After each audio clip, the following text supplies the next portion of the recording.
Și sunt aproape 23 de milioane. Dă cineva 25 de milioane, mâine o dau. Adică vreau să-mi scot banii. O să spuneți cui.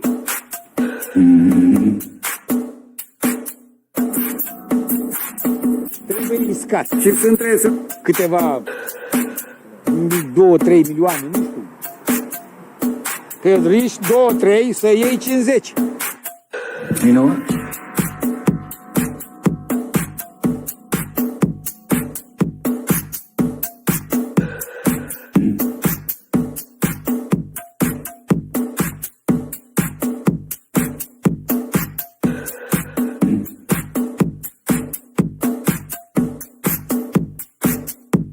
Eu am trecut pe multe bombe, gloanțe, mitraliere, toate am trecut, bombe atomice, le-am trecut și unde sunt viu.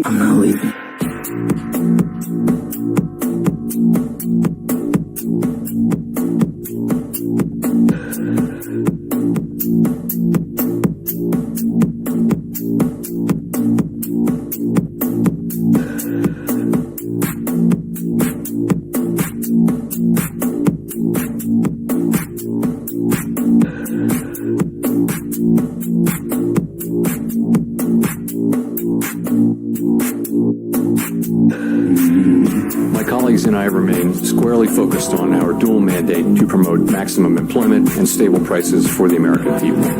Today, the FOMC decided to leave our policy interest rate unchanged and to continue to reduce our securities holdings, though at a slower pace. Our restrictive stance of monetary policy has been putting downward pressure on economic activity and inflation, and the risks to achieving our employment and inflation goals have moved toward better balance over the past year. Again, I implore you to remember, fuck your puts, fuck your calls. Jay Powell has you by the balls. God bless my money printer.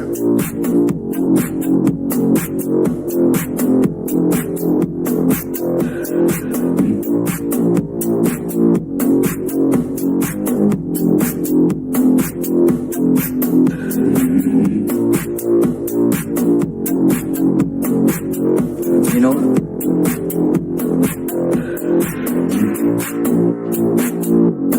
I'm not leaving. I'm not leaving. I'm not fucking leaving.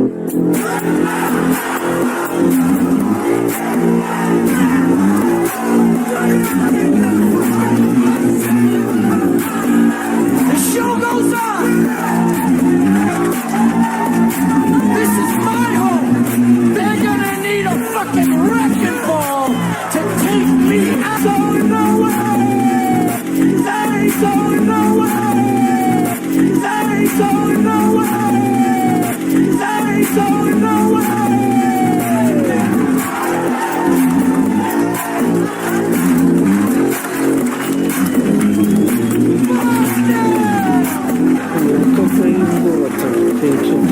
Dacă știam că poți să așa ceva, le sunt Andrei Conca și în lumea mea. E durere mare să mor, dacă nu, e o durere care n-am văzut în viața mea așa vrea. Unde mâncat e bună ta, și ce text.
Oh, da, bun baby, suntem live, seara de cripto, episodul 50 din sezonul 7, magie, vrăjitorie, este momentul ăla al lunii în care raportează Nvidia. Ce să vezi în momentul ăla, foarte mare volatilitate, pe care o vedem și în momentul de față în care cripto scade. Am văzut Bitcoin în scădere, urcase iar spre $65.000 după ce desigur venise Jerome Powell să ne spună că taie dobânda de referință în septembrie, adică aproape cu subiect și predicat. A zis, toate piețele au reacționat bine, Bitcoin a mers la 65.000.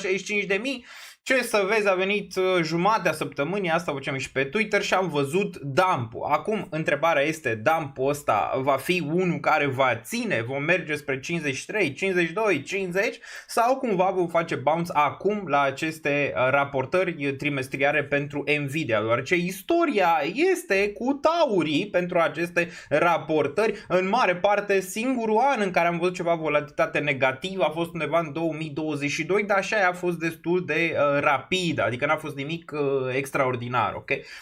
Bun, în momentul ăla și am văzut deja urcări și atunci, în 2022, când eram în plin bear market. Acum pare că Bitcoin nu se regăsește, agonia continuă în ceea ce privește cripto, dar în special altcoin-urile, deoarece Bitcoin n-a făcut mare lucru decât să urce peste 60.000, să scadă sub 60.000, să urce înapoi peste 60.000, să scadă sub 60.000, să urce, și că suntem în matrice, ne trezăm în fiecare zi, fie Bitcoin urcă peste 60.000, fie scade sub 60.000, asta face de 5-6 luni de zile și nimic altceva. Altcoin-urile, pe de altă parte, majoritatea dintre ele nu se regăsesc deloc de o lungă perioadă, dar ușor cred că vine și timpul lor și ar fi normal să vină și timpul lor, având în vedere că de vreo 3 ani de zile din 2021, de când a fost acel altcoin season mare, n-am mai avut mai nimic. Am avut pe aici și pe acolo câteva care au performat, desigur, printre care și Solana și altele meme coin-uri și câteva, dar în mare parte e dezastru în ceea ce privește piața de altcoin-uri, cel puțin momentan, și desigur cine a intrat cu capul în față în aceste altcoin-uri, fără un plan, fără un DCA, fără zone, fără chestii, sunt în momentul de față desigur decimați și așteaptă să vadă ce se întâmplă. Dar istoria, ajută, să zicem așa, trebuie să ne uităm la istorie, deoarece poate mulți dintre voi acum înțelegeți de ce cei din 2021 au vândut prea rapid acele altcoin-uri, deoarece erau atunci. De ce vinzi atât de rapid? Pentru că unii au avut PTSD, așa se numește, adică au avut niște cicatrice grave din 2020, 2019 și 2018, adică imaginați-vă că s-a mai trecut prin asta. Pentru mine personal nu e prima dată. 2018 bear market agresiv în care majoritatea altcoin-urilor au luat minus 95%, apoi a venit 2019 cu o urcare, o speranță, ne-a dat speranță, domnule, că se redresează lucrurile.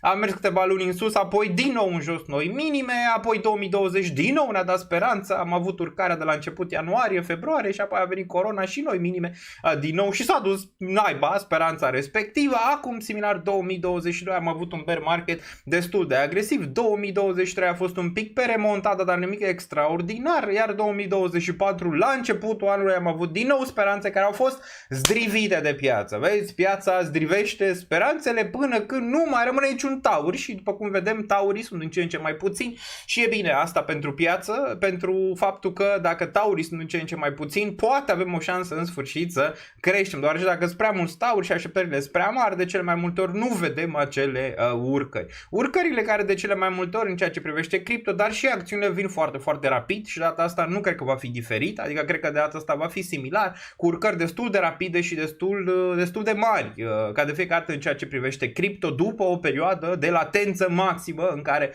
îți dă seama că piața te pune la încercare, dar lucrurile se vor întâmpla din nou rapid, adică așa pe neașteptate, ca de fiecare dată în cripto, pe neașteptate vine și dump-ul, dar pe neașteptate vine și pump-ul la un moment dat, dar pare că ușor ne îndreptăm spre perioada respectivă. Acum, desigur, Bitcoin își face dump blau aici, am mai explicat că Bitcoin nu prea iese din zonele astea în zona superioară cu all-time high până când nu retestează de mai multe ori zona de 55 EMA pe care vrea să o facă și în momentul de față. 55 EMA pe săptămână undeva în zona de 53, săptămâna viitoare va fi undeva în 54-55 de mii, deci ar trebui să mai vedem ceva retestări în zona respectivă, a zice, până când Bitcoin să iasă din zona asta. Că vine acum, ar fi foarte bine să vină acum spre final de lună decât să vină în septembrie neapărat, dar cred că pe aceste earnings-uri pe Nvidia putem vedea un mic pump, a zice, dacă earnings-urile sunt bune și imediat vorbim despre ele. S-au întâmplat multe lucruri de la live-ul precedent, a fost arestat și CEO de la Telegram, acum pare că e în libertate un pic deoarece trebuie să ajungă în fața judecătorului, asta nu înseamnă neapărat că este în libertate, ci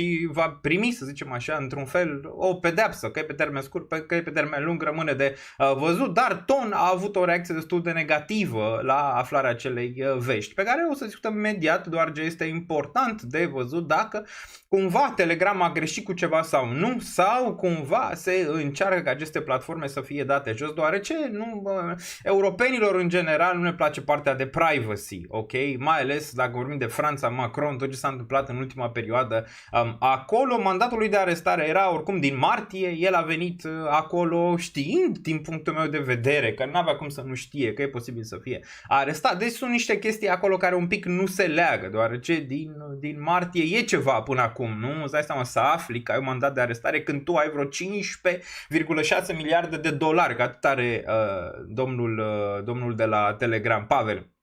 Atât are, 15,6 miliarde, deci probabil știa. Acum îți dai seama, iubita lui o influenceriță din cripto, vezi, asta e, se infiltrează una alta, nu zic neapărat că a fost o infiltrație acolo din partea serviciilor secrete ca să-l aducă cu această influenceriță, dar vezi, asta e, dacă nu știi să te păzești, ajungi în situații de genul ăsta, tipa respectivă posta de oriunde era el și îți dai seama că și poliția a văzut acest lucru. Din nou, foarte, foarte interesant. Pe de altă parte, Mark Zuckerberg, ca să începem așa cu o istorie ce s-a întâmplat în ultima săptămână, doar ce s-au întâmplat chestii. Mark Zuckerberg ne dă impresia că știe cine va câștiga alegerile prezidențiale și nu este Kamala Harris sau democrații, ci Donald Trump, deoarece a venit și a zis că ar fi trebuit să fie mai drastic în ceea ce privește faptul că guvernul american prin Biden și Harris au zis să cenzureze anumite informații în ceea ce privește COVID sau laptopul lui Hunter Biden sau alte chestii în 2020-2021, ok? Plus că ăsta, Mark Zuckerberg, după ce Trump a fost împușcat, a zis destul de clar atunci că îi place ce a văzut, leadership din punctul de vedere al lui Trump. Asta înseamnă o întoarcere a armelor, similar cum a făcut România în 1944 când și-a dat seama că, desigur, Germania va pierde războiul. Acum pare că și Mark Zuckerberg își dă seama că democrații au din ce în ce mai puține șanse să câștige. Dar mai o teorie, ați văzut, nu știu, merge pe sub radar un pic ce se întâmplă între Rusia și Ucraina. Ucraina a devenit ofensivă dintr-o dată, adică în ultimele luni, dacă ați observat, a devenit destul de ofensivă și încearcă să-i bage furca rusului din ce în ce mai mult. Sigur, rusul care le-a băgat furca lor foarte, foarte mult în ultima perioadă. Dar, din nou, încearcă să facă ceva probleme mai mari, să zicem, în acest război, înainte de alegeri, că asta mi se pare foarte, foarte important. Acum, democrații văzând că pierd, nu prea mai au altceva de făcut decât să facă, nu știu, ceva înainte de alegeri. Da, cred că da. Cred că înainte de alegeri. Alegerile sunt pe 5 noiembrie. Cred că vom vedea acolo o escalare a acelui război între Rusia și Ucraina sau ceva între Iran și Israel, dacă mai e ceva acolo. Înainte de alegeri, posibil să se întâmple ceva în toată treaba asta, deoarece pare că ucrainenii deodată au început să aibă ofensivă, adică atâta timp n-au avut ofensivă, acum au început înainte de alegeri să aibă o mică ofensivă, ca să-i bage un pic la rus, ca rusul să se ducă și el să atace, să fie un război un pic mai aprins și poate cine știe ce se va mai întâmpla mai departe. Deci ținem ochii și pe aia, doar ce mi se pare important, merge pe sub radar, nimeni nu prea mai vorbește momentan, dar ucrainenii și-au luat înapoi multe teritorii și încearcă să atace din ce în ce mai mult pe front în zona rusească, ceea ce mi se pare interesant, având în vedere că Rusia de fapt este agresor, acum a întors-o Ucraina, ei sunt cei care intră, să zicem, în Rusia, sunt și hărți puse cu Ucraina care ar câștiga războiul și ar fi teritoriul ucrainean, ar fi demențial, numai că nu cred că se va întâmpla. Nu trebuie să uităm că Rusia are arme nucleare. Am văzut că ucrainenii acum au și ei rachete balistice, au făcut niște rachete balistice, deci se întâmplă chestii. Fix acum, deci nu s-a întâmplat nimic tot anul, de ceva timp. Acum, fix înainte de alegeri, pare că se întâmplă ceva. Și cred că ceva se va întâmpla în legătură cu acest război înainte. Fie se va termina, fie va escala. Pare că e aproape de o escalare în momentul de față între Rusia și Ucraina. Bun, cu voi cum sunteți? sunteți? Mai rezistați pe zonele astea în care Bitcoin nu face nimic, absolut nimic și altcoinurile, nici ele n-au mai făcut noi minime, dar ba cresc un pic, ba înapoi în jos, s-a mai întâmplat. 2019 este un caz destul de concret, dar și în trecut chestii similare în care orice urcare era imediat dat în jos de piață, că nu e nimic wow, ok? De asta am zis că nu este ușor și nici nu trebuie să fie ușor și vă ziceam pe live-urile precedente că mi-aș dori ca Bitcoin să testeze înapoi spre 54, 53, 50 pentru a face lucrurile dificile pentru participanții din piață, pentru că cei care rămân și au un plan și supraviețuiesc să poată să tragă, să zicem, rezultate foarte, foarte mari după. Nu am un dubiu că piața o să mai crească, numai că momentan nu suntem într-un cadru suficient de bun pentru creștere, cu toate că ETF-urile am tot văzut că cumpără, dar pare că nu se observă nimic în preț. Vom trece prin toate chestiile astea și Nvidia earnings și tot și reacția pe piețe. Vom sta aici până după ora 11 după ce se închide bursa americană pentru a analiza ce se întâmplă, ok? Escaladare, nu escalare. Da, escaladare nu e pe munte, nu știu. Escalare. Aveți dreptate. Una dintre ele probabil este reală.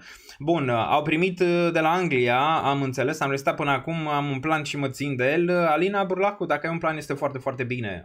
Dacă intri cu capul în față, mai ales în investițiile din cripto, mai ales dacă investești în altcoinuri, e foarte, foarte nociv, deoarece piața o să te joace psihologic o perioadă destul de lungă până când o să-ți dea anumite reliefuri, anumite raliuri pe piață, care ai văzut că multe dintre ele, cel puțin până când nu vine zona de altcoin season, nu se duc până unde trebuie. Acum, important, Jerome Powell taie dobânzile, ar trebui să intrăm în zona un pic de risc un pic mai ridicat. Am văzut Ethereum care stă binișor pe dumpul ăsta și o să ne uităm imediat, da acolo o scânteie, numai că am mai dat și în trecut câteva scântei, numai dacă zicem altcoin season și Ethereum crește, deja mi se ridică pielea, se ridică ceva de pe mână, știi, adică e pur și simplu nici nu mai trebuie să vorbim de chestiile astea. Altcoin season și Ethereum crește sunt chestii SF în momentul de față. Dar eu cred și îmi păstrez teoria că Ethereum nu și-a spus ultimul cuvânt și cred că Ethereum o să aibă o mare, mare șansă să facă destul de bine pe termen lung, cu toate că nimeni nu mai crede în momentul de față și acea teorie vine din partea de Real World Assets pe care a făcut și Ioana un video la mine pe canal pe care îl puteți viziona. Este mai mult un intro în partea asta de Real World Assets care cred că va fi din ce în ce mai mare. Unii consideră că această piață de real world assets, de tokenizarea lucrurilor în general, a tuturor chestiilor, inclusiv a ta, a laptopului, a mașinii de spălat, a whatever ce vrei tu să faci, toată bursa americană poate să fie tokenizată și toate astea poate să fie mai mare decât cripto, toată piața, dar poate să fie mai mare și decât piața de acțiuni overall, mai ales dacă se face un merge, ok? Dar asta desigur duce la acea teorie că Ethereum va fi platforma în care se vor construi acel real world assets, acea tokenizare a tuturor lucrurilor. De ce? Pentru că în mare parte e foarte complicat ca să vină, de exemplu, BlackRock sau să vină alte instituții să construiască pe ceva care are 3 luni, 6 luni, 2 ani. Ethereum e aici de ceva timp și are, să zicem, un cuvânt de spus, are un ETF aprobat și toate cele. Asta ar fi singura teorie din punctul meu de vedere în care Ethereum s-ar duce foarte, foarte aproape și de prețul Bitcoin, dar și capitalizarea Bitcoin cel mai probabil și de un potențial flippening. Se întâmplă acum, din punctul meu de vedere, nu. Probabil va mai dura până când piața își va da seama de adevărata putere pe care cu tot ecosistemul ETH îl va avea, cu toate că acum toată lumea micționează pe acest ecosistem, doar ce nu înțeleg de fapt ce ar putea face, să zicem, Ethereum în 2, 3, 4, 5 ani de acum încolo. De asta cred că nu renunț la ideea că Ethereum cel mai probabil va fi la un moment dat foarte aproape de a face flippening în ceea ce privește Bitcoin cu ETH. Bitcoin e probabil să-și facă și el ciclu foarte, foarte agresiv la un moment dat, peste 100.000, 200, 300, 400, rămâne de văzut, deoarece ulterior această putere de vânzare din partea acestor actori pe care îi vedem în momentul de față se va duce, adică nu va ține la infinit, după cum am vorbit, și atunci îți dai seama, supply shock-ul va fi un destul de mare, având în vedere că sunt din ce în ce mai puțini Bitcoin pe exchange și n-ai nevoie de un influx major pentru a putea vedea creșterile respective. La asta și la altcoin-uri, mulți deja ați uitat ce înseamnă creșteri în ceea ce privește criptomonedele. Piața a mai făcut asta și în trecut și o să mai facă asta și în viitor, poate nu atât de îndepărtat pe cât ai crede, dar piața întotdeauna te amorțește, îți dă acea senzație că lucrurile nu o să mai crească pentru a uita ce poate să facă de fapt asset-urile de cripto când există un influx major de lichiditate. Imaginați-vă că până acum sellerii au tot vândut, dar până la urmă nu o să mai rămână seller la un moment dat, adică se tot vinde, dar la un moment dat nu mai există putere de vânzare și nimeni nu mai are, market makerii sau actorii din piață nu mai au niciun fel de chestie ca să ducă criptomonedele în jos sau să le țină în jos, doar ce nu câștigă nimic din chestia aia, mai repede câștigă la polul opus dacă ar putea face raliuri pe criptomonedele respective și nu au nevoie de lichiditate mare având în vedere că nu o să mai aibă sellerii. În momentul de față asta se întâmplă, sunt presați și cei care mai sunt ultimii tauri, să zicem așa, să vândă pentru a nu avea putere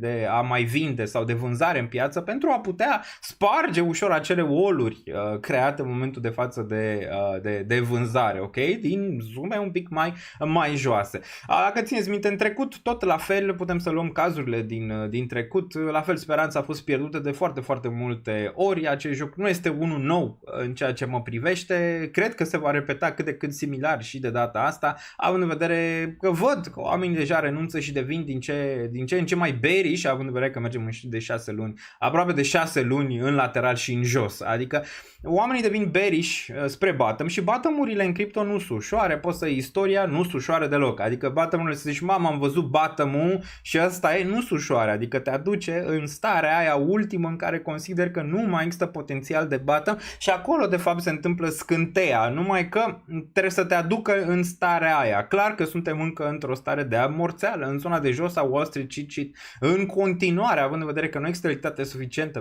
pentru sfera de cripto și aici mă refer la altcoin-uri, dar chestia asta se poate schimba destul de rapid în ceea ce privește lichiditate și lichiditatea, mai ales când vine vorba de cripto, se poate mișca foarte, foarte, foarte rapid, similar cum ați văzut la începutul anului. Foarte rapid, venită de nicăieri, dacă vine o lichiditate mare deodată, poți să vezi destul de multe urcări pe aceste piețe, mai ales pe altcoin-uri care îți dai seama că au capitalizări destul de mici. Bitcoin și celelalte mai greu, că au capitalizări mai mari, se vor mișca mai greu, ele oricum stau bine pe căderi mai bine decât celelalte criptomonede.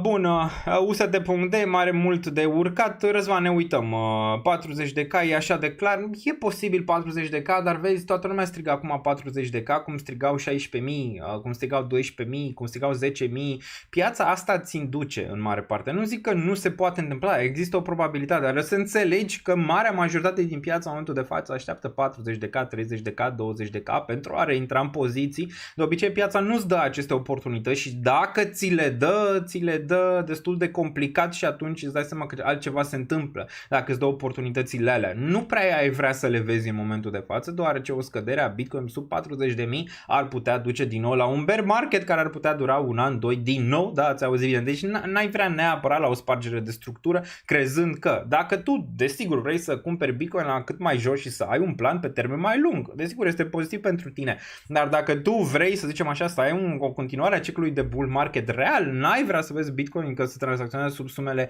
respective, deoarece atunci intri într-o altă zonă în care, desigur, dacă se va întâmpla asta, atunci va fi o decimare destul de mare în ceea ce privește participanții din piața de criptomonede, deoarece va dura o perioadă mai lungă, ok?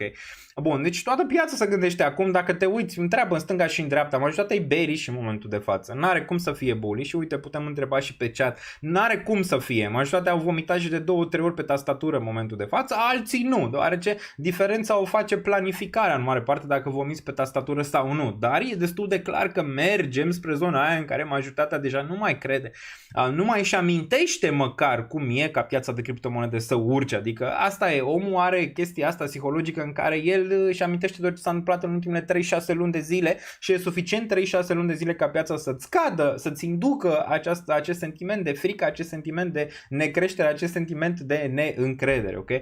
Bun, dacă vedeți ce face 40k, ce vor face altcoin-urile Am mai discutat, nu înseamnă că dacă BTC se duce la 40k vor scădea de 2-3 ori mai mult altcoin-urile, nu neapărat, am mai văzut asta și în trecut, e posibil altcoin-urile să scadă mai puțin, după cum vezi când Bitcoin scade, altcoin-urile rezistă mai bine, dominanța scade, în continuare este aceeași traiectorie. Acum dacă vine un Black Swan pentru altcoin-uri per se, înseamnă că vor fi măcelărite.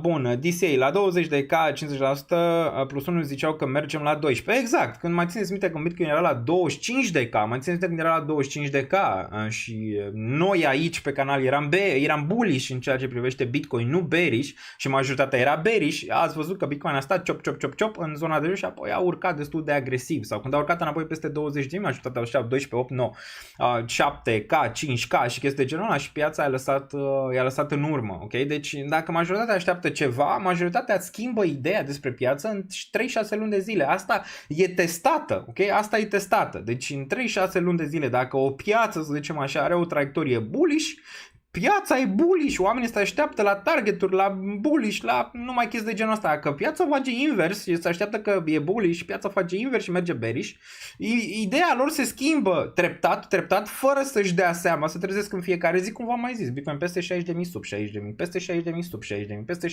sub 60.000.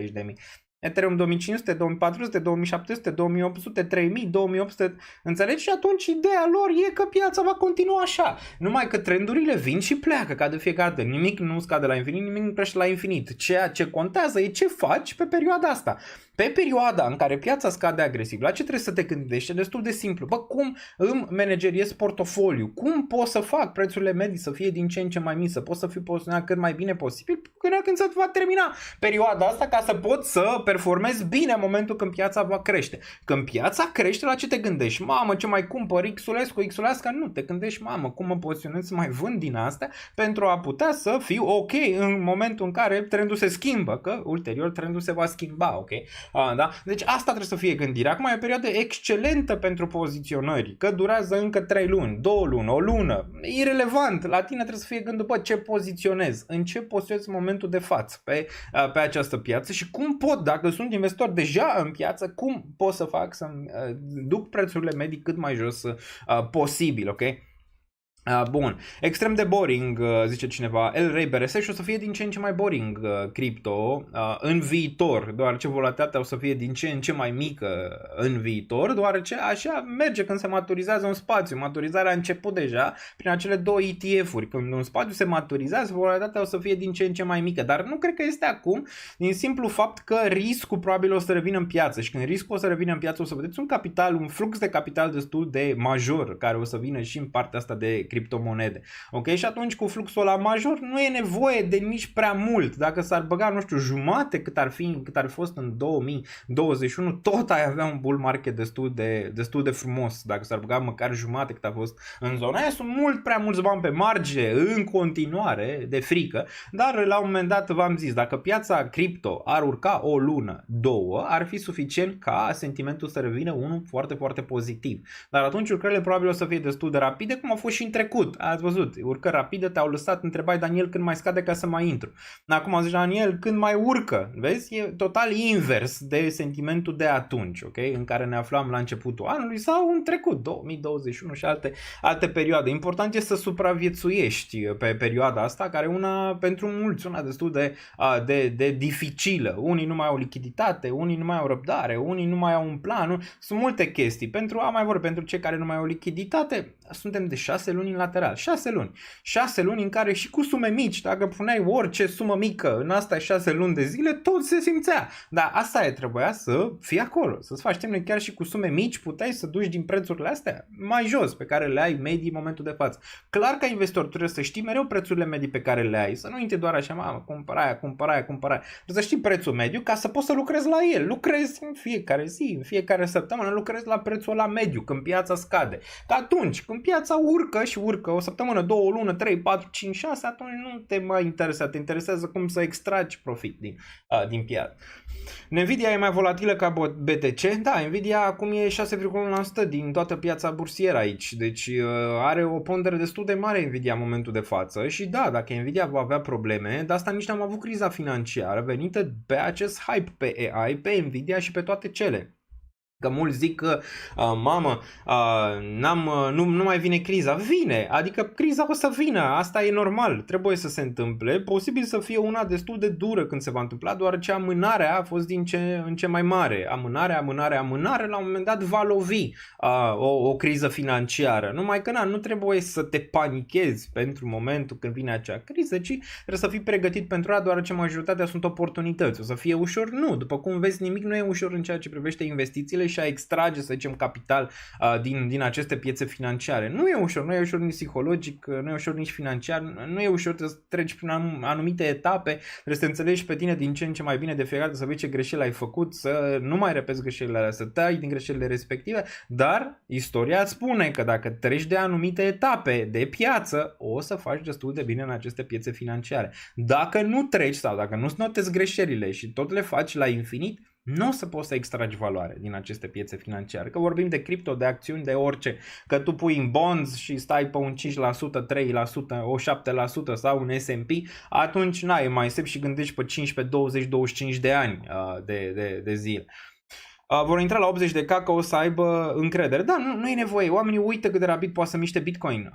Au uitat și la 25.000 că ne-am dus direct în all-time high din 25.000 fără pullback. Din nou se va întâmpla, deoarece asta este natura criptomonedelor în general. Oamenii uită foarte, foarte rapid când ești în trend descendent că se poate întâmpla de genul ăsta și îi lovește totodată, că se întâmplă, ok?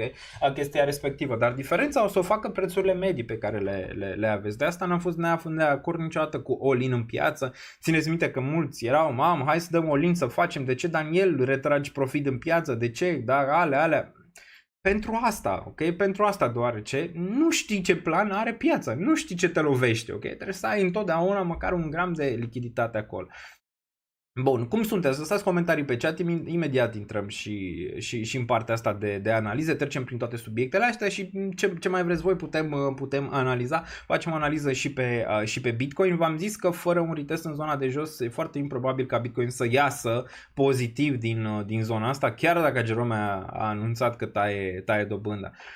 Cine a prins ultima scădere se bucură de cea de acum, a ajuns să ne fie mai frică de urcări, zice Andrada. De ce să-ți fie frică de urcări? Nu trebuie să-ți fie frică în niciun moment din piață, dacă știi ce faci. Adică de ce ai avea frică în piață? Oamenii au frică în piață din mai multe motive și le putem enumera din nou. Voi le știți deoarece le-am tot zis. Fie bagă prea mulți bani.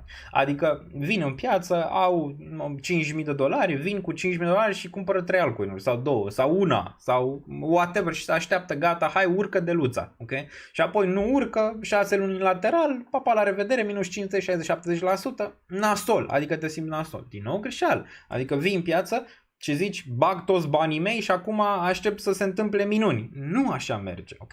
Sau așteptări prea mari. Intri și zici, hai facem un 10x, fac un 20x, fac un 50x, din nou îți bagi toți banii, adică prea mulți bani pe cât ar trebui să investești și apoi din nou aștepți și nu se întâmplă și te doboară din punct de vedere psihologic, adică imediat te doboară. Trece o lună, 2, 3, 4, 5, 6, 7 și tu vezi, în portofoliul meu n-a făcut mare lucru. Cum? Păi trebuia să meargă în sus. N-a mers în sus, ok? Bun, astea sunt chestii. Plan. Nu există plan. Adică cumperi fără plan. Cumperi că ai auzit de moneda aia, cumperi că ai auzit de moneda aia, cumperi că ai auzit de moneda aia. Nu ai un plan real. Adică nu înțelegi de ce cumperi chestiile respective și ce se poate întâmpla. Nu te gândești la riscuri. Adică cumperi fără risc. Adică, mă intru, da, riscul. Păi riscul poate să fie, întotdeauna ai risc și recompensă. Nu există ceva fără risc, ok? Nici măcar bonds fără risc, că cine știe, poate dă faliment un stat, cu toate că șansele sunt mici. Dar nu există, riscurile întotdeauna există, trebuie să le înțelegi de fiecare dată înainte să investești, ok? Înainte să știi, riscul ăsta e. Că dacă ceva e prea bun, sună prea bine, de cele mai multe ori nu este ce trebuie, ok? Bun, da, piața de cripto poate să-ți dea gain-uri frumoase, numai că nu e ușor, vezi, tu tot zic, când faci gain-urile alea, când arăți că ai făcut bani din cripto, că trece un an, 2, 3, 4 și arăți că ai făcut bani din cripto, mulți zic, păi ce ai făcut, ai stat și au venit banii. Păi nu, că n-am stat și au venit banii, am stat, am analizat piața, am investit, mi-am manageriat portofoliu, am trecut prin momente destul de complicate, complicate. Când creștea un pic imediat, scădeau a doua zi sau a treia zi, s-a întâmplat asta 2-3 ani la rând. Adică nu e ușor, înțelegi? Adică nu e ușor, e un întreg proces și de asta cineva când o să zică, când o să scoți bani din piețele financiare și să zică, mamă, ce ușor a fost pentru tine să faci asta. Ai stat și au venit banii, în niciun caz, dar mulți au intrat cu ideea asta în trecut, că da, se poate, stăm bine banii imediat fără să managerăm nimic, fără nimic. În trecut poate mai mergea, dar din ce în ce mai complicat și când vine vorba de investițiile în cripto, deoarece, clar, oamenii deja încearcă să învețe din ce în ce mai mult și devine din ce în ce mai complicat și ai nevoie de mai multe skill-uri pentru a putea, să zicem, face față la aceste perioade, care poate să fie mai lungi decât au fost în trecut. Asta pot să zic că și bursa americană. Ai avut hype-uri, ai avut căderi care au stat în material foarte, foarte mult timp. Dacă n-ai plan pentru asta, nu poți pur și simplu să reziști pe termen lung. Un carusel mult mai plictisitor de ciclul ăsta, doar în jos și mișcări constante cu câteva excepții BTC bine, dar momentan lucrurile se pot schimba, adică momentan cam asta, dar s-a mai întâmplat și în trecut, în care tot la fel plictisarea ajunsese la niște niveluri destul de complicate, deci destul de mari în trecut, ok? Am acumulat la SUI de mi-a venit rău, preț mediu 69 de cenți, la 3 dolari îmi cumpăr apartament cu 3 camere. Păi nu erau 69 de cenți la prețul mediu pe SUI. Acum, na, dacă ai 1, 2, 3, 4, 5 play-uri bune, pe alea poți să zicem așa, să poziționezi anumite intrări. Nu uitați să rupeți butonul de like pentru efortul Daniel și Smoke Black aici. Facem astăzi, desigur, 2 ore jumate, 3 ca de fiecare dată acest live pe SUI. Urmează deblocări foarte mari. A avut deblocări și în trecut, mai urmează probabil deblocări și pe SUI, dar ca și tehnologie are o șansă acolo să facă ceva destul de relevant la un moment dat, dar da, trebuie să te uiți și la partea asta, trebuie să vezi dacă deblocările alea pot avea un impact. Am mai vorbit de deblocări, nu e suficient să ai doar deblocări, doar ce se fac multe deal-uri OTC, se fac multe chestii OTC pe care tu nu le știi pe sub masă, ok? Asta se întâmplă și la Solana și la multe alte proiecte în ciclul precedent. De exemplu, dacă vine acum bull market în următoarele 3-6 luni de zile, nu vor avea un impact de blocările alea prea mari în ceea ce privește SUI, ok? Poate să atragă cum a atras Solana, niște investitori mari, niște VC-uri, deoarece tu crezi că Solana n-are inflație? Are, numai că au avut anumite deal-uri cu anumiți VC-uri care îți dai seama că au venit și au băgat niște bani cu banii ăia, că erau pentru marketing, pentru altceva, să cumpăra și monedă, că altfel nu poți, n-ai cum, adică ai nevoie de câteva sute de milioane ca să poți să ții, să zicem așa, să duci ce a făcut Solana din zona de 9 la 200 înapoi, ai nevoie de un capital mare. Nu știi ce backing, ce deal-uri sunt în spate, ok? Pe zona asta. Nu poți să te bazezi doar pe faptul că se deblochează monedele respective, dar da, este un factor pe care trebuie să le iei în considerare. Bun. De exemplu, Theta. Te-ai fi gândit, mamă, Theta n-are niciun fel de inflație, n-are niciun fel de deblocare. Totuși, vezi, moneda nu performă, nu e la all-time high, pentru că n-a avut inflație sau deblocare. Nu e singurul factor ăsta, nu e deloc singurul factor ăsta la care trebuie să te uiți, dar trebuie să le iei în calcul. Că da, câteodată, poate să aibă un impact destul de mare, mai ales când ești în zonele de bear. Bun, în acțiune am intrat cu 2 săptămâni înainte de invazia din Ucraina. A intrat bine atunci, cred că era 2020, nu? Sau când a fost? 2000, nici mai 2020 a fost COVID-ul. În regiunea aia, cred că 2021-2022, pe acolo pe undeva, cred că a fost doar ce s-a terminat COVID-ul după invazia respectivă. Dar da, perioadele alea au fost bune pentru investiții în acțiuni. 18 septembrie mereu cea mai urâtă zi din piață, de asta avem și Jerome, zice aici. Da, Jerome vine pe 18 septembrie, e clar că va veni tăierea. Acum depinde cum performează piața, hai să vorbim un pic și despre asta. Deci Jerome Powell a venit, a fost o lebădă, a fost un porumbel, adică a fost dovish, foarte, foarte dovish. Și așteptarea, îți dai seama, după, intram în scenariu în care Bitcoin testa 64-65 de mii de dolari, am pus o postare pe Patreon pe care o găsiți și acum, este free, pentru toată lumea puteți să observați. Mă așteptam la un scenariu neutru, cei drept, cu Bitcoin, nu știu, 61.000. A fost scenariu bullish în care Jerome Powell a venit și a dat acea senzație că da, 99,9% se va tăia, pentru că piața muncii, după cum a zis el, se contractă, e un pic în contracție, ceea ce n-ar vrea asta. Acum, teoria e, dacă piața, suntem pe 28, dacă din septembrie piața urcă în FOMC, adică vezi acum un bottom, Bitcoin din nou testează 58, 57, 56, rămâne de văzut, imediat intrăm pe analiză tehnică. tehnică. Și mergem în septembrie și septembrie începe bine, adică începe bine, care septembrie este o lună bearish pentru toată piața, nu neapărat pentru cripto. Și mergem în sus spre FOMC, ok, în momentul ăla. Sau după 5, 6, mergem în sus spre FOMC. Așteptați-vă la dump în FOMC, pentru că, desigur, vom avea acel lucru care se numește priced in. Adică piața este un animal în viață și el vede faptul că Jerome va tăia și aproximează acea tăiere dinainte. Și în momentul când ea se întâmplă, buy the rumor, sell the news, scădere. Acum, dacă piața nu-și revine și merge în jos până la tăiere, ok? Deci dacă nu vedem Bitcoin, nu știu, 55.000, 54, 53, 50, vedem Nasdaq-ul că pică, vedem S&P-ul că pică, până atunci vom avea pump în FOMC cel mai probabil, ok? Și asta se întâmplă de cele mai multe ori dacă observi dinamica. Deci dacă avem înainte de FOMC urcare, probabil dump în FOMC în cele mai multe cazuri. Dacă avem dump, să zicem, înainte de FOMC, pump în FOMC ca de fiecare dată. Rămâne de văzut cum se va termina și luna asta, cum va începe și luna viitoare pentru a putea vedea atunci ce se întâmplă. Pentru tăieri, să fie destul de clar, tăierile sunt bullish pentru piață, ok? Pe termen median lung, nu neapărat pe termen scurt, dar pe termen median lung, tăierile sunt bune, deoarece lichiditatea reintră în piață. Oamenii, companiile, mare parte companiile, se pot împrumuta la dobânzi mai mici cu cât trece timpul, plus Jerome probabil va pava drumul pentru tăieri din ce în ce mai mari. Trump, dacă vine Trump, desigur, el o să vrea dolarul slab, am mai vorbit de asta, și o să vrea marketurile în sus, pump, ok? Și o să-l forțeze, o să-i forțeze mâna lui Jerome Powell să taie în continuare, că numai așa poate să o facă. Cu dobânzile aici greu. Trebuie să înțelegeți ceva, noi am avut dobândă de 5,5% și Bitcoin a făcut all-time high.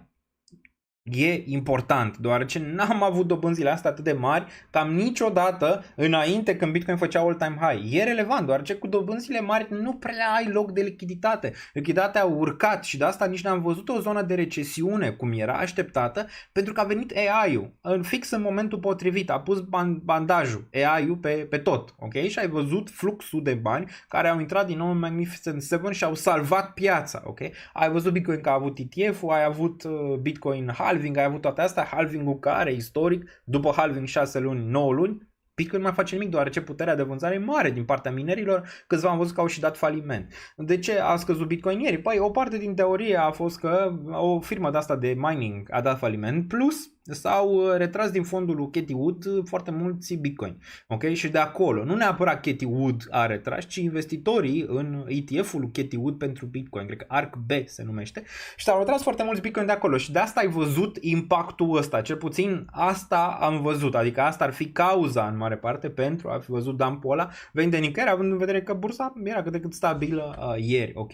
Și Bitcoin a reacționat un pic înainte, vedem că astăzi bursa a început și ea să scadă, dar asta ar fi fost, să zicem, plus s-au mai extras și din ETF-urile de la BlackRock ieri niște fonduri. Toate astea au dus, desigur, la zona aia de dump pe care am văzut-o ieri, făcusem și un update pe Patreon și am zis că probabil peste noapte vom vedea un dump în ceea ce privește prețul Bitcoin și astăzi un pump înapoi peste 60 care a venit, dar n-a fost sustenabil momentan. Bun, când o să fie Nvidia Earnings? La ora 22 ora Olandei, la ora 23 ora României, după ce se închide bursa americană și rămânem aici, mai avem, ok? Mai avem, imediat o să analizăm, am și postat pe Patreon ceva despre aceste earnings-uri și cum au performat piețele în trecut. Vedem dacă data asta este diferit. Dacă Nvidia va rata, îți dai seama că va fi un dump major pe cripto. De ce pe cripto? Pentru că cripto se tranzacționează după nivelul ăla. Am văzut Fetch-ul că a urcat.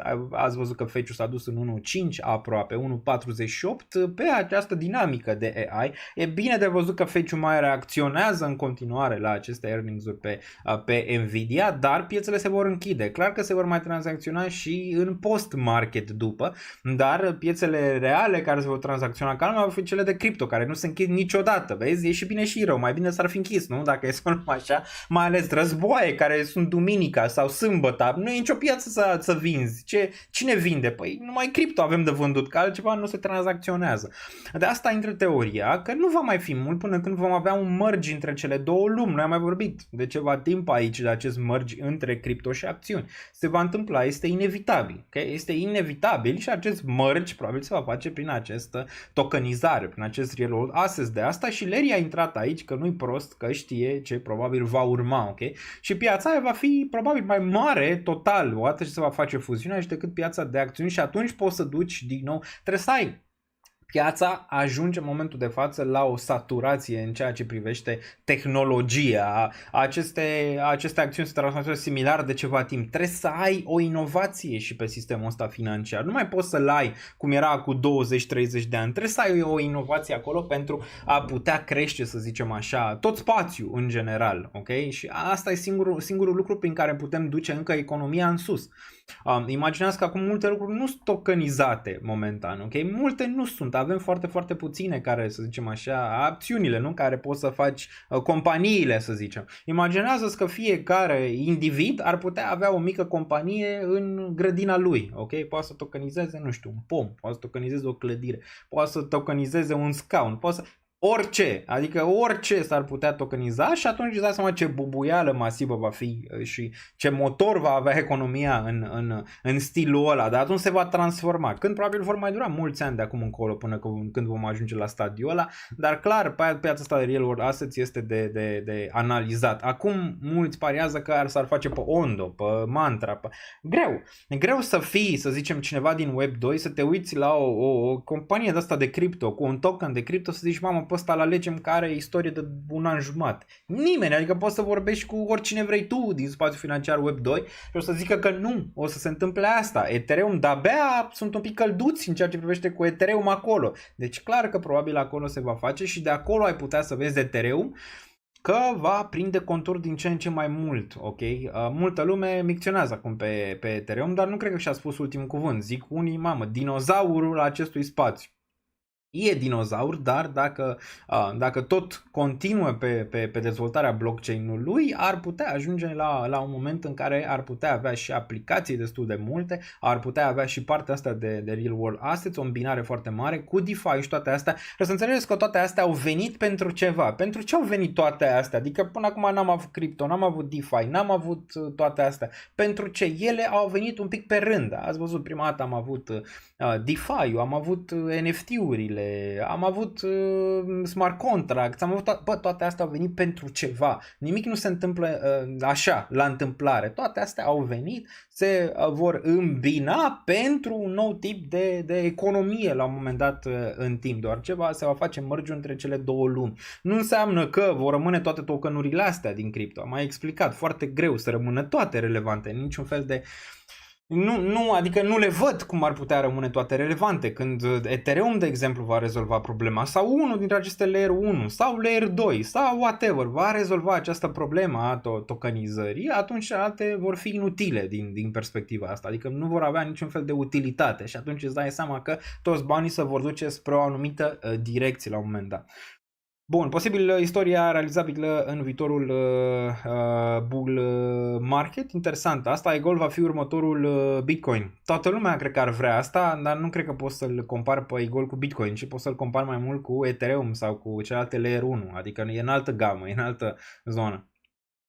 Bun, bați câmpii, da, ne treci la muncă, nu bat câmpii, am mai bătut câmpii și în trecut în ceea ce privește spațiul de cripto și Bitcoin, că va avea ETF și că se va tranzacționa pe Nasdaq și alte chestii, s-au întâmplat numai că durează ani de zile. De asta zic, uitați-vă foarte, foarte atent la zona de real world assets îmbinat cu AI și toată povestea asta cu DeFi și toate cele, deoarece acolo probabil va fi calitatea reală venită din partea asta de cripto și blockchain, în zona respectivă. Și de asta, voi nu trebuie acum, trebuie să vă duceți și să vă interesați de treaba asta, deoarece vor să fie oportunități mari în zona respectivă. Ce părere ai de Link pe narativa asta Link mi se pare că o să fie legătura dintre spațiul ăsta de real world assets, adică Link, din nou, sunt câteva criptomonede care ar putea avea relevanță. Teoria mea că e greu să mai ai ceva, o zonă de asta în care să-ți mai vină ceva din urmă în ceea ce privește blockchain și cripto, deoarece ai cam construit toate lucrurile care se pot construi. Acum ce vin din urmă sunt cumva replici a ce am avut până acum, poate un pic mai rapide, dar nimic să zicem așa, wow, fenomenal. poate Celestia ce mai vine cu ceva nou, dar în rest nu prea mai ai în mare parte și nu cred că o să mai fie. Deja totul ce avem nevoie există. Există deja aici pe cripto și Link este una dintre acele companii și acele blockchain-uri care probabil vor pune baza, să zicem așa, se vor pune baza, dar și legătura în spațiul ăsta de real world assets împreună cu Ethereum și încă câteva, să zicem așa. Datele or să mai fie importante, că și aici am ajuns. Mai e partea asta, am vorbit de DeFi, de toate cele, datele descentralizate și ele clar vor avea un impact destul de mare, deoarece trebuie să ai unde, pe ce să construiești toată povestea asta. Ai nevoie de foarte multe stocare de date și aici intră toate alea, Filecoin, intră Arweave, intră toate celelalte pe care le știm pe partea de date, care și ele vor fi destul de relevante. Dar da, Chainlink, mi se pare că Chainlink este un long-term play din punctul meu de vedere. Aave este un long-term play. Adică dacă tu ești interesat să doar acumulezi în fiecare zi și să te gândești la un spend de 5 ani, cam astea sunt lucrurile în care, să zicem așa, poate ai vrea să investești fără sfat financiar, fără nimic. Trebuie să te gândești la ce ar putea prinde conturi și ce s-a construit până acum și dacă ar putea avea relevanță. Deci ai pe Oracles, ai Link, care e foarte greu de bătut și n-are niciun fel de...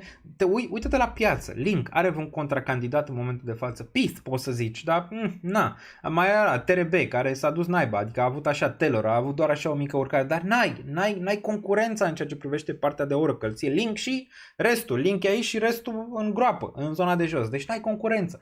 Ceea ce ar putea aduce o investiție destul de bună în ceea ce privește pe termen lung. La DeFi, Aave are concurență? Are. Totuși, Aave are peste 50% din piața de lending. Încă, în continuare și dezvoltarea din ce în ce mai bună.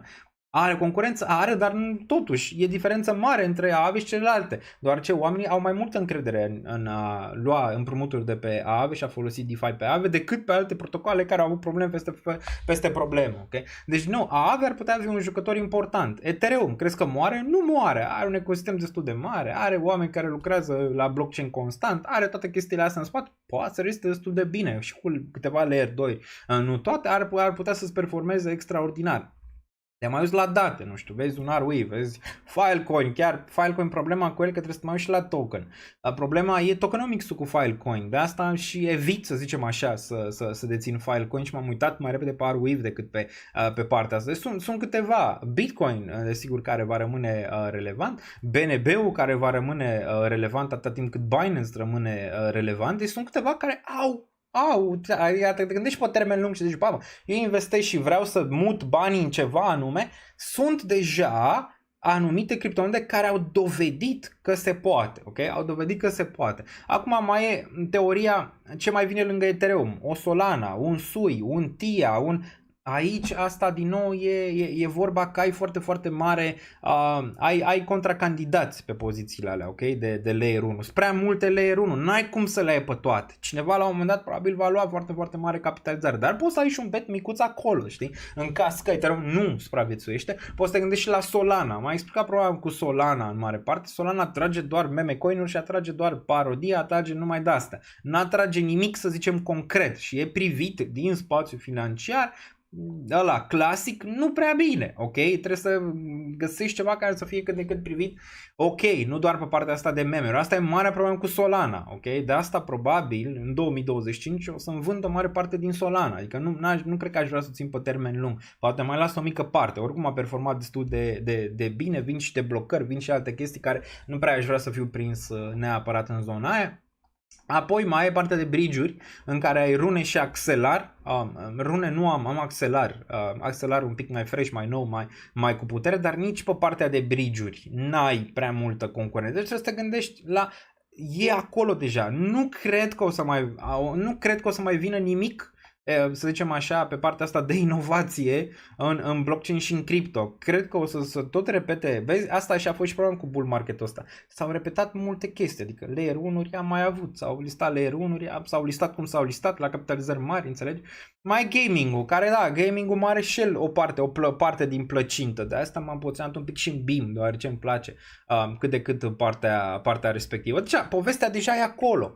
Trebuie să-i dăm drumul pentru adopție. Povestea e acolo. Înțelegi? Adică totul se leagă. Nu cred că mai vine nimic. Nu cred că mai e. Adică toată povestea duce, tot ce am explicat aici, duce la un real world asset tokenizare cu AI. Tot ce am văzut până acum în cripto duce acolo. Ok?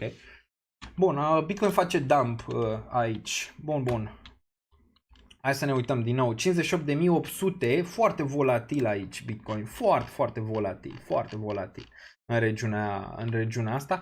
Era frumos dacă ținea suportul ăsta de aici din 61.7, era extraordinar. Numai că dump sub nivelul ăsta. A urcat frumos, a încercat aici o urcare, a dat cu capul de mai multe ori în zona asta de 62.6, a urcat, a testat 65.000, s-a lovit de rezistența asta foarte mare și acum, în mod normal, ar trebui să tranzacționeze minim în regiunile astea de jos. Ziceam că e improbabil ca Bitcoin să iasă fără retest de aici, de obicei are această pasiune să vină să retesteze zonele de low și am zis că e normal să facă asta și aș vrea să facă asta, deoarece atunci participații din piață vor deveni și mai berici odată ce Bitcoin se transformează în zona asta. Ca să recapitulăm un pic de ce am discutat data trecută sau în zonele precedente, vorbeam de zona de 55 EMA. Nu prea iese Bitcoin de aici rapid. Uite, observă aici câte retesturi a făcut în regiunea asta, aici unul singur. Deci nu prea iese rapid din regiunea asta, de obicei tatonează range-ul ăsta de mai multe ori până când se duce în zona de sus. Sunt și chestii bullish aici în ceea ce privește Bitcoin. Una dintre ele ar fi partea de MACD pe weekly, în care vine un reset aici cu Bitcoin la 58-60 de mii, un reset aproape total în ceea ce privește MACD-ul, dar mai are asta chestia. Mai are, ca să vezi aceeași teorie pe care am văzut-o cu AAVE, probabil vei vedea asta. Asta înseamnă că în teoria asta încă mai ai un posibilități. 52-53 rămâne de văzut pentru BTC. RSI-ul nici nu arată grozav aici. Îți induce că ar putea vedea range-urile astea de jos înainte de orice redresare. Cum ai văzut aici în august 2022. Poate nu atât de jos, poate se oprește în 38, dar totuși RSI-ul nu arată grozav în ceea ce privește weekly pentru Bitcoin aici. Toate astea duc în gândul că ar fi destul de normal ca Bitcoin să vină să retesteze din nou range-urile astea de aici, poate de mai multe ori, înainte să-ți iasă. Ok, din range-ul ăsta. Vedem dacă este acum în august sau cumva acel retest vine undeva în septembrie înainte de FOMC.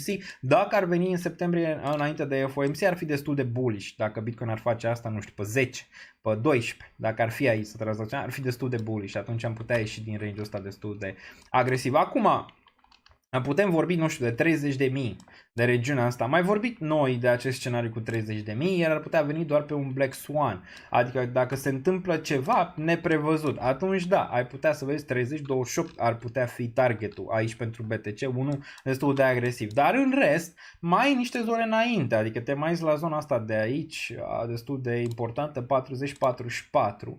de mii. V-am și reliefat planul în caz că Bitcoin face asta, se duce aici, probabil voi relua poziția pe care am vândut-o aici de 10% pentru Bitcoin în regiunea asta, un pic prematur, ok?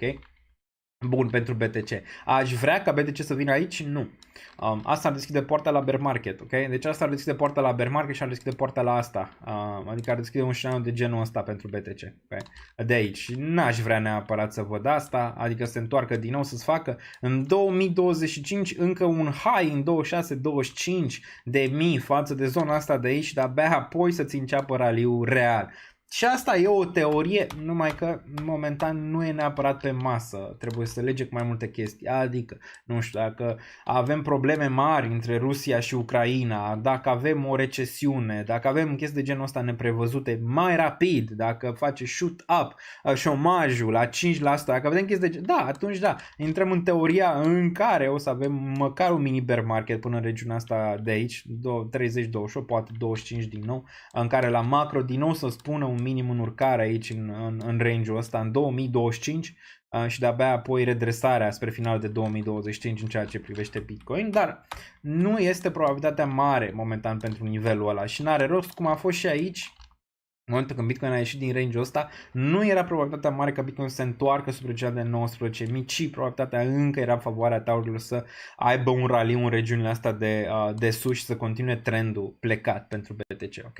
Deci momentan mergem cu trendul aici, dacă el scârție, pe urmă vedem ce se întâmplă, ok? Încă mai am lichiditate, încă mai am play-uri, mutări pe care pot să le fac aici în caz că Bitcoin ajunge în regiunea asta. Dacă Bitcoin se întoarce și ia drumul ăsta, probabil o să aduc bani de acasă pentru BTC, dar și pentru cripto în general, adică ăla ar fi play-ul final. L-am mai explicat, nu e neapărat nevoie să-l mai explic o dată, dar poate sunt și oameni noi aici care n-au înțeles. Acum, știu eu ce va face prețul aici? Nu, și oricine îți spune că știe ce va face prețul aici, nu știe de fapt și o ia pe băbește. Aici avem vorba de probabilități și în analiză tehnică ne bazăm pe trend în mare parte, cum ne-am bazat și aici în regiunea asta pe trend. Atâta timp cât trendul îți ține peste 48-46 de mii aici, nu putem să fim bearish la macro în ceea ce privește Bitcoin. Sub nivelul ăsta, da, atunci îți dai seama, deschide poarta nu numai pentru 40, deschide poarta pentru 25, 28, 30 de mii de dolari pentru BTC, dar n-are rost, deoarece dacă mergeai pe același principiu aici, că se întoarce nivelul ăsta și faci ceva de genul ăsta,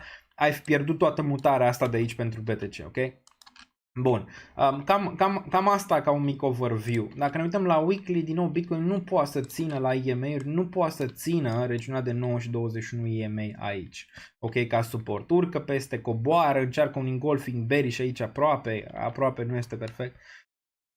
După ce a avut această urcare, imediat a fost dat înapoi, adică același range, ok, în ceea ce privește Bitcoin aici, fix același range cu oportunitate de retest mai devreme sau mai târziu în zona de jos pentru a confirma aici, să zicem așa, un potențial bottom care nu este ușor. Bottom-urile nu sunt ușoare, nici ăsta de aici n-a fost ușor. Dacă ne îndreptăm atenția ce s-a întâmplat aici, după urcarea asta foarte, foarte agresivă, am avut acest bottom care n-a fost deloc ușor aici, dacă vi-l amintiți, în regiunea asta 33, erau targeturi mult mai jos, inclusiv eu mă gândeam că poate stăm 100 EMA și avem niște buy-uri aici, cu toate că deja cumpărasem 55 EMA în range-ul ăsta, nu s-a întâmplat, ăsta a făcut mai multe retesturi aici, după cum observăm 30.000, sub 30.000 și ultimul aici în regiunea de 99.000 până când a evadat în zona superioară. Mai sunt și alte cazuri, dacă ne uităm aici în trecut, la fel și aici a stat în 55 EMA 4-5 săptămâni până când a evadat, dar ulterior s-a dus în sfera de bear market, aici mini bear market în 2019 s-a testat 100 EMA și 200, ok?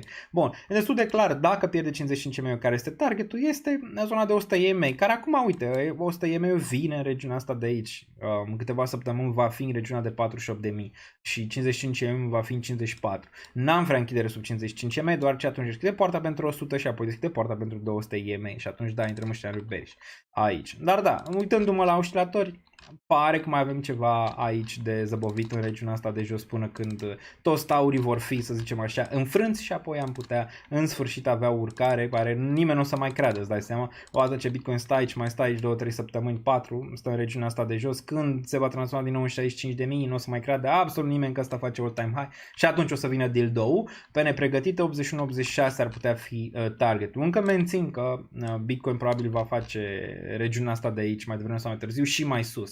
Ok, și mai sus, acum depinde și de alți factori din piață când se va întâmpla chestia respectivă. Bun, baci mai saltea dacă nu mai acolo vinzi saltea, ok, vând saltea, vând tot ce am, bun. De unde atâția bani de acasă? Din 2020 nu am mai băgat prea mulți bani în ceea ce privește investițiile în cripto și am jucat cu să zicem așa, probabilitățile și procentajele, de fapt cu procentajele din portofoliu. Adică suma ultimă, să zicem așa, majoră pe care, să zicem așa, am băgat-o a fost în range-ul ăsta major de aici, ok? De atunci am prins bull market-ul ăsta și mai departe, desigur au mai fost și regiunile astea, că sunt destul de mult în piață, deci n-am mai făcut rost de lichiditate din mai multe zone, dar în mare parte n-am fost nevoit în mare parte să adaug atât de mult capital, dar da, voi fi nevoit deoarece mutările astea pe care le-am făcut aici, dacă vă amintiți, aici am ieșit din piață în proporție de 70 și ceva la sută în regiunea asta, am adăugat pe toată zona asta de berg, acum aflându-mă undeva la 80 și un pic la sută în piață, ceea ce e destul de mult. Ca și o comparație, nu am mai avut 80% din piață 80% în piață de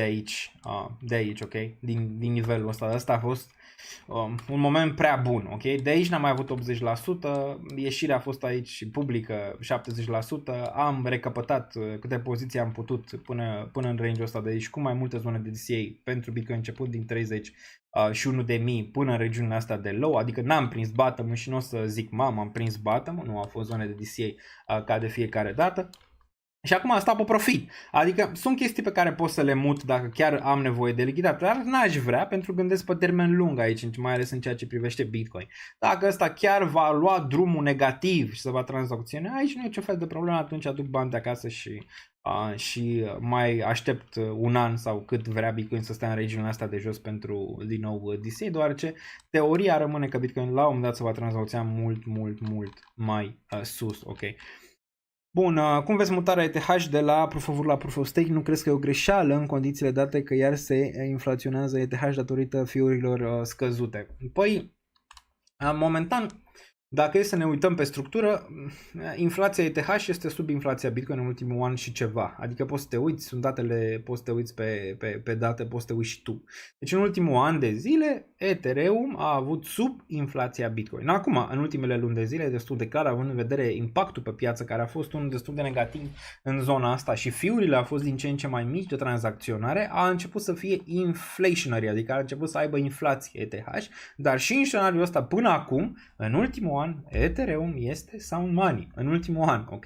Acum, dacă vine teoria că Ethereum va sta la baza aplicațiilor, real-world assets și toate astea, să imaginați-vă câte, să zicem, tranzacții s-ar face și prin Ethereum, dar și prin Layer 2, înțelegi? Și atunci îți dai seama că lucrurile vor arăta foarte bine pentru Ethereum în acest mecanism în care dacă ai tranzacții foarte multe pe chain, ai avea desigur și inflația scăzută în ceea ce privește Ethereum, adică în scădere. Okay? Bun. Deci stă bine ETH aici, e pur și simplu ETH a venit Solana puternic din spate. Piața nu este matură. Dacă piața era matură, Solana n-ar mai făcut ce a făcut. Okay? Piața este imatură în continuare și nu-și dă seama neapărat care și unde se duc banii în final în momentul de față. Încă este imatură, dar este în prag de maturizare. Încă imatură, dar prin ce trece în momentul de față, clar că este în acea zonă de maturizare. Și în acea zonă de maturizare vor conta lucrurile reale, nu vor mai conta meme-urile, nu vor mai conta toate chestiile astea, ci vor conta lucrurile reale în final. Și atunci îți dai seama că Ethereum e poziționat primul pentru a putea construi chestii, nu Solana. Solana care încă e în beta, apropo. Nimeni nu o să vină să-ți construiască pe Solana ceva concret din Web 2 atât timp cât blockchain nu este în beta. La toți le place să bage un ban, să vadă câteva zile creștere și după se duc în cap 80% minus și ies din piață că e scam. Corect, pentru că iau ca și păcănele, știi? Noi suntem o nație de păcăniști și de pariori. Nu că vrem, ci pur și simplu că așa este societatea creată în România, deoarece ai case de pariuri, cazinouri la fiecare colț. Așa e societatea românească. Noi avem aport pentru risc, dar, să zicem așa, nu înțelegem riscul. Ok? Nu înțelegem că atunci când intrăm într-un casino, dacă intri de mai multe ori, pierzi. Ok? Indiferent că câștigi pe termen scurt, pierzi. Nu înțelegi că dacă, să zicem, foarte puțin pariuri, să zicem, puțin, 2%, 1%, să zicem, fac bani din pariuri, dacă. Și asta nu poți să o faci pe termen lung pentru că, să zicem, te limitează cât de cât casele de pariuri. Dar, din nou, majoritatea pierd. Dar au acest concept, știi, conceptul pariorului că el, de fapt, câștigă. Dacă ai pune pe foaie, pierzi, ok?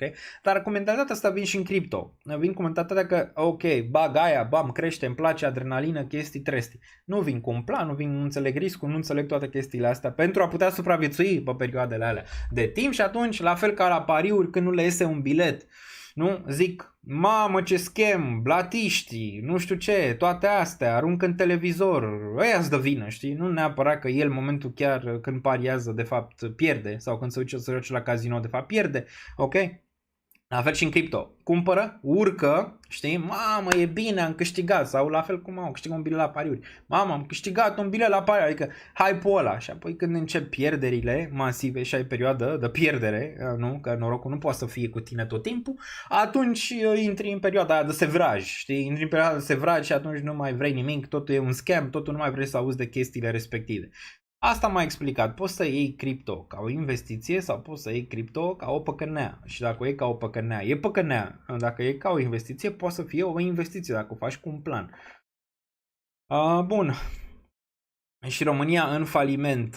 Dacă ETH nu performează, atunci e grav pentru cripto. Da, asta am zis până când ETH. Hai să vorbim despre domnișoară. E domnișoară sau nu? Eu zic că e domnișoară, nu trebuie să fie. Dacă Bitcoin este un domn, ea trebuie să fie o domnișoară. Domnișoara pare că astăzi scoate colții un pic, dar a mai scos și în trecut. Nici nu mai trebuie să, nu are rost să nu mai entuziasmă. Uite, ETH, dominanța ETH aici, vai mama ei, adică, vai mama ei, a pierdut foarte, foarte mult, din 20% la 14%. Cât mai are, asta zic, până când își arată colții real ETH. N-a zice că prea mult, dar na. Să nu vorbim prea devreme, că am mai zis prea devreme. ETH BTC a pus astăzi un 3,2%, dar a mai pus și în trecut, cu volum. Deci, na, un semnal este acolo și ar trebui să fie din ce în ce mai mare, mai ales după ce se taie dobânda. Adică după ce se taie dobânda, e risk on cât de cât pentru piețe și ar trebui și ăsta cât de cât să performeze. Dar până când nu vezi ETH că performează o perioadă, adică măcar 2-3 luni versus Bitcoin, să meargă în regiunile astea de aici, foarte greu ca restul altcoinilor să performeze, doar acesta este un index pentru a vedea teoria din spatele altcoinurilor și cât de bune sunt ele, cât de sănătoase sunt, până când ETH nu își face damblaua și încearcă un pic aici, numai că na, e greu, uite, stă un pic mai bine decât Bitcoin astăzi cu ceva volum, ceea ce e bine, asta vrei să vezi aici, e suficient, asta e întrebarea. E suficient aici? Pentru Ethereum n-a zice că nu e suficient aici. Cam asta era teoria pentru ETH. Cu retest în 2800. Am zis că până când urcăm peste 2800. Luați-vă gândul de la orice bullish aici pentru ETH. Asta ar fi teoria. Întrebarea e suficient aici pentru ETH să-ți ține 2400? Adică să-ți testezi 2400. Să fie suficient aici pentru a spune sunt buyeri? N-aș zice nu, dar vreau să văd că se tranzacționează înapoi spre 2800 și atunci da, bottom is in. Încă nu exclu că am putea vedea 2200 și aș fi vrut asta, am și zis, aș fi vrut din nou să văd regiunea asta de aici, deoarece n-am luat ETH când a picat aici, am luat alte altcoin-uri și mi-am scăzut prețul mediu la ele, dar nu aici. Dar cam asta ar fi teoria pentru ETH aici. Din nou, fie retest în zona asta, fie și aici aș putea fi de acord cu zona asta. Să fie o zonă cât de cât bună pentru un retest, minimul urcare. Vedem asta 2800. Dacă Ethereum reia 2800-3000, din punctul meu de vedere, ăsta va fi considerat fake out. Vor veni foarte mulți buyeri aici, probabil o vom împinge înapoi 3600-3800 și ulterior all-time high pentru ETH. În care încă mențin. Acum multă lume mă întreabă, băi Daniel, când vinzi ETH? Nu sub 1 trilion capitalizare. Nu sub 1 trilion capitalizare. Din punctul meu de vedere, ETH ar putea face între 1 și 3 trilioane capitalizare într-un top real de piață.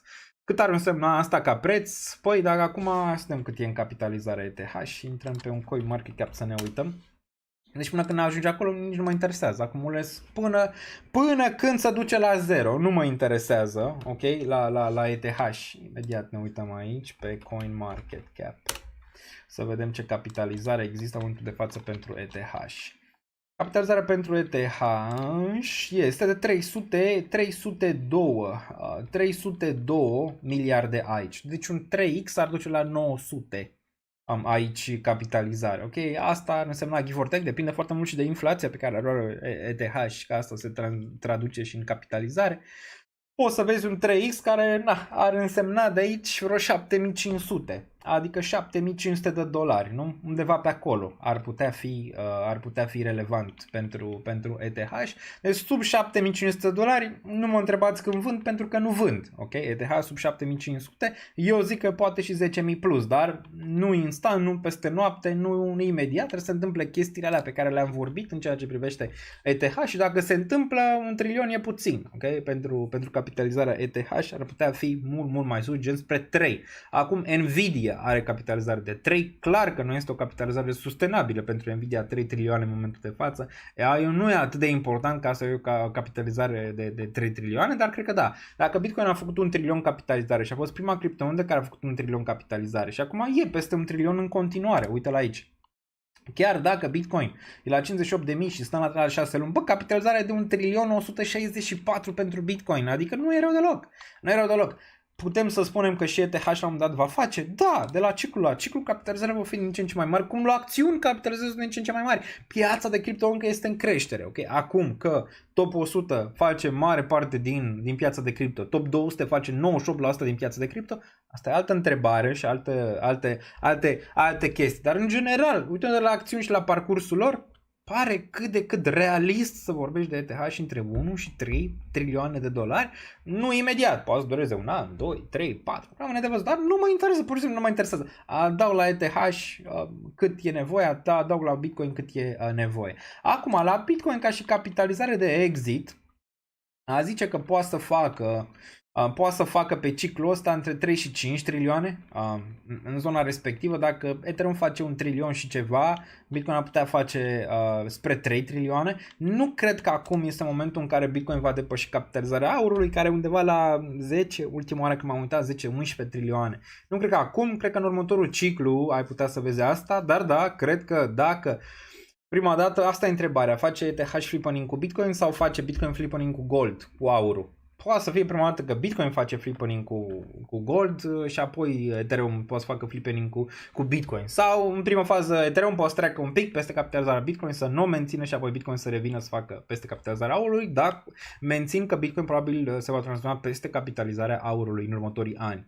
Este aurul digital, este deja în sfera financiară destul de adânc, are toate lucrurile de partea lui ca să ajungă peste capitalizarea aurului. Știu că pare demențial, nu? Adică pare Daniel Niță e dement, dar Daniel Niță a mai zis asta și în 2018-2019 când Bitcoin era pe la 3000 de dolari în momentul ăla și pot să vă arăt și video, dar uitați-vă la mine pe canal ca să vedeți videourile respective în care făceam paralel între capitalizarea Bitcoin și aur. Aurul nu va mai fi, zicem așa, atât de relevant în sfera financiară, este relevant, el va fi, îți dai seama, relevant că cu aur se fac multe chestii, inclusiv parte din acest telefon are ceva chestii din aur, dar în ceea ce privește această, să zicem, speculă mai mare pe piețele financiare, aurul nu va fi atât de important. Și de asta Bitcoin ar putea mânca în continuare o plăcintă acolo, la aur și la un dat un flippening. Parcă e vreo 16 trilioane market cap-ul aur. Nu, cred că 11-12, undeva pe acolo. Bun, aurul nu este 14 trilioane. Hai să o lăsăm între 10 și 14 ca să fie ok. Vine retail-ul fără problemă, dar retail-ul nu vine pentru că n-am intrat încă în sfera aia. Câte avem noi, suntem milenialii care au investit în cripto.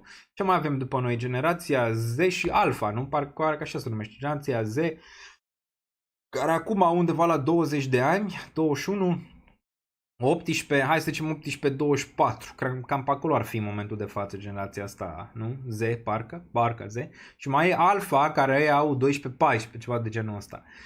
E teoria că generația asta Z va ajunge cât de cât la maturitate în vreo 4 ani, 3-4 ani de zile. Deci cine știe, poate retail-ul real n-ajunge neapărat până în urmă ceva timp. Dar fără retail tot am putea avea bull market. Tot am putea avea bull market în momentul de față, doar ce sunt mai mulți bani instituționali față de cazurile precedente. Adică n-ai nevoie neapărat de retail pentru a avea, să zicem, un bull market. Retail-ul ar putea fi o consecință a ce se întâmplă în bull market-ul ăsta pentru ciclurile viitoare, ok, de piață.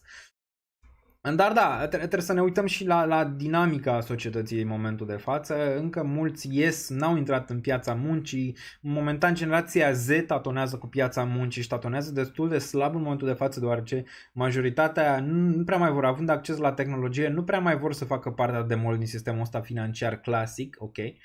Care este unul deficitar, am mai vorbit de atâta timp. Văd că vine, cum o cheamă, Kamala Harris și ne zice să construim, domnule, case, că avem nevoie de case la americani, să le dăm 25.000. Nu asta e problema, doamna Kamala Harris. Sau zice să taxăm bogații, ați mai auzit și asta, nu? Să taxăm bogații. Niște lozinci proaste. În primul rând, un președinte n-ar putea avea acest mare impact, că toți au încercat la un moment dat să taxeze ei bogați. Păi dacă ar vrea să taxeze bogații, îți dai seama că n-ar mai primi niciun fel de finanțare din partea companiilor multinaționale care democrații stau în braț. Doar și republicanii în același timp. Adică donează Microsoft 280 de milioane, donează fondurile alea, BlackRock, toți ăia donează. Păi ce? Ăia donează ca să tax the rich, adică ca să taxeze bogați? Astea sunt niște povești. Bogații nu vor fi taxați și când vorbim de bogați, vorbim de la 100, 200, 500 de milioane în sus, de la companii mari. Nu vorbim la cei care au, nu știu, 1, 10, 20 de milioane. Nu.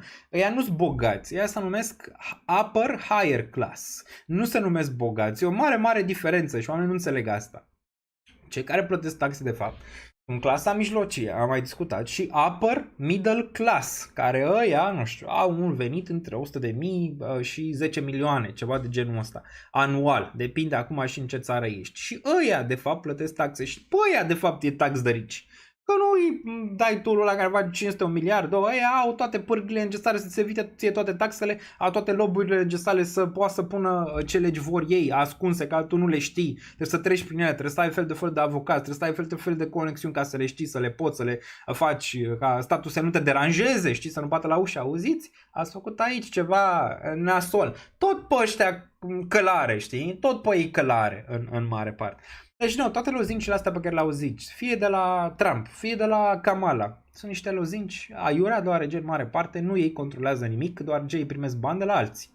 Ok? Și dacă primești bani de la alții, n-ai cum tu să faci chestiile de capul tău. Și asta cu tax de rici este cea mai deficitară chestie posibilă pe care poți să o auzi, deoarece nu așa.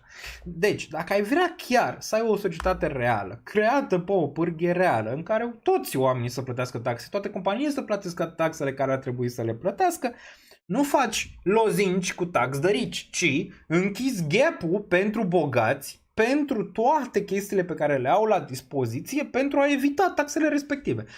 Și ai terminat. Le închizi pe alea. Nu mai există nimic în momentul ăla, că ai să-și ducă banii pe X pe acolo, să facă în jurisdicția aia, să facă manevre. Nu! Dacă faci manevra aia, papa, la revedere. Nu mai poți să o faci. Nu e că dacă te cheamă Bill Gates poți și dacă te cheamă Daniel Lință nu poți. Nu mai, vezi? Asta e. Dacă chiar vrei să faci, poți să taxezi bogații. Adică poți. Dar nimeni nu o să o facă, deoarece bogații de fapt fac regulile și tot așa. Și vorbim de bogați, de aia mari. Nu de aia care sunt în upper middle class. Că mulți fac o comparație, să zicem, ciudată. Zic că aia, mamă, dacă ai 1 milion, dacă ai 10, dacă ai 50, mamă, ești bogat. Nu, domnule, aia nu e bogăție. Nu e, tată, bogăția aia. Ok? La fel și cu casele. Dom'le, facem case, că nu-și mai poate cumpăra americanul o casă în 2024. Păi de ce, mă, Kamala nu-și mai poate cumpăra americanul o casă? Sau de ce nu mai își poate cumpăra românul o casă? Zi tu, mă, Kamala, întreabă-l pe Biden, că e de 30 de ani în politica americană, sau poate mai mult, că acolo pe scaunul ăla moare Biden. Întreabă-l pe ăla, mă, de ce nu-și poate cumpăra americanul o casă? E că n-au suficiente case? Sunt suficiente case. E problema de inflație, e problema că se printează bani de neant. Astea sunt probleme reale, pe care președinte n-are cum, n-are nicio... Jerome face aia, dar nici măcar Jerome, că și are comitetul lui și are băncile în spate și băncile centrale și... Nu are, adică ce? Vine mie și îmi vorbește despre lozinci de asta. Și asta vorbeam de ăștia mai tineri acum noi. Ei au intrat într-o societate în care ei au o problemă, să zicem așa, cu bogați. Dar ei, în fapt, nu au o problemă cu bogații, au o problemă cu upper middle class, în mare parte, că pe bogați nu-i atingi, știi? Dar ei încă n-au învățat pârghile, sau ei vor, zic, lozinci comuniste, cu hai să taxăm bogații, care nu o să întâmple niciodată, sunt doar pe hârtie. Sau hai că îți dă casă, domnule, îți dă casă. Unde, mă, să-ți dea casă, mă? Că nu așa merge treaba, ok? Nu așa merge treaba, că impactezi altfel economia, în alte direcții dacă faci chestia respectivă, ok? În alte zone negative. Deci nu e așa. Și ăștia care vin acum nu mai vor să muncească la aceste corporații, să zicem așa, pe bani puțini sau deloc și așteaptă totul de la guvern, știi? Așteaptă să vină să mă salveze, taxează-i pe aia ca eu să stau, știi? Dar asta nu o să meargă. De asta e și teoria că da, e imposibil să nu vină ceva puternic în ceea ce privește criza financiară, cum a venit și în generația noastră. Fiecare generație are o criză foarte, foarte mare, la un moment dat economică, ok? Care îi lovește destul de puternic. Urmează generația Z, care probabil în 3-4 ani de zile va ajunge puternic în zona aia de câmp, să zicem așa, al muncii. Vedem cum va arăta atunci. Sper că generația Z oricum e un pic, să zicem, mai aproape de ce se întâmplă cât de cât, dar și sunt mult manipulați în ceea ce privește informația de la TikTok, de la aia, nu înțeleg ce înseamnă lozincile astea socialiste, nu înțeleg deoarece n-au plăcerea să studieze ce s-a întâmplat în trecut. Și cred că fie democrații, fie republicani au dreptate, niciunul nici alții, toți au lozinci și în final nu decid ei absolut nimic. Bun, BlackRock în top 3 deținători de BTC, da, o să treacă și peste Binance în câteva luni de zile și o să treacă și peste Satoshi, cel mai probabil, destul de rapid. Deci, na, Clar, acaparează și spațiul ăsta. Dacă băgați închid ușa, papa, lumea pe care o avem. Desigur, dar și ei pot plăti mai multe taxe într-un cadru făcut corect, nu? Dar, din nou, nu se vrea acest cadru, venim doar cu lozinci, două palme lui Kamala Harris când vine și îmi zice mie în față tax de rici. Bine, mă, tax de rici, că de fapt tot pe ăla care muncește de dimineață până seara îl taxezi, că face el 10 milioane, dar face cu muncă de-aia asiduă, ok, față de unul care are 15 miliarde și îl doare la banană. Bun, unde au dispărut Xenia, Ioana și CryptoAce? CryptoAce era aici mai devreme. Ioana a postat un video și pune și Melissa săptămâna asta. Nu știu dacă e pe chat Melissa. Bun, vă arăt aici canalul.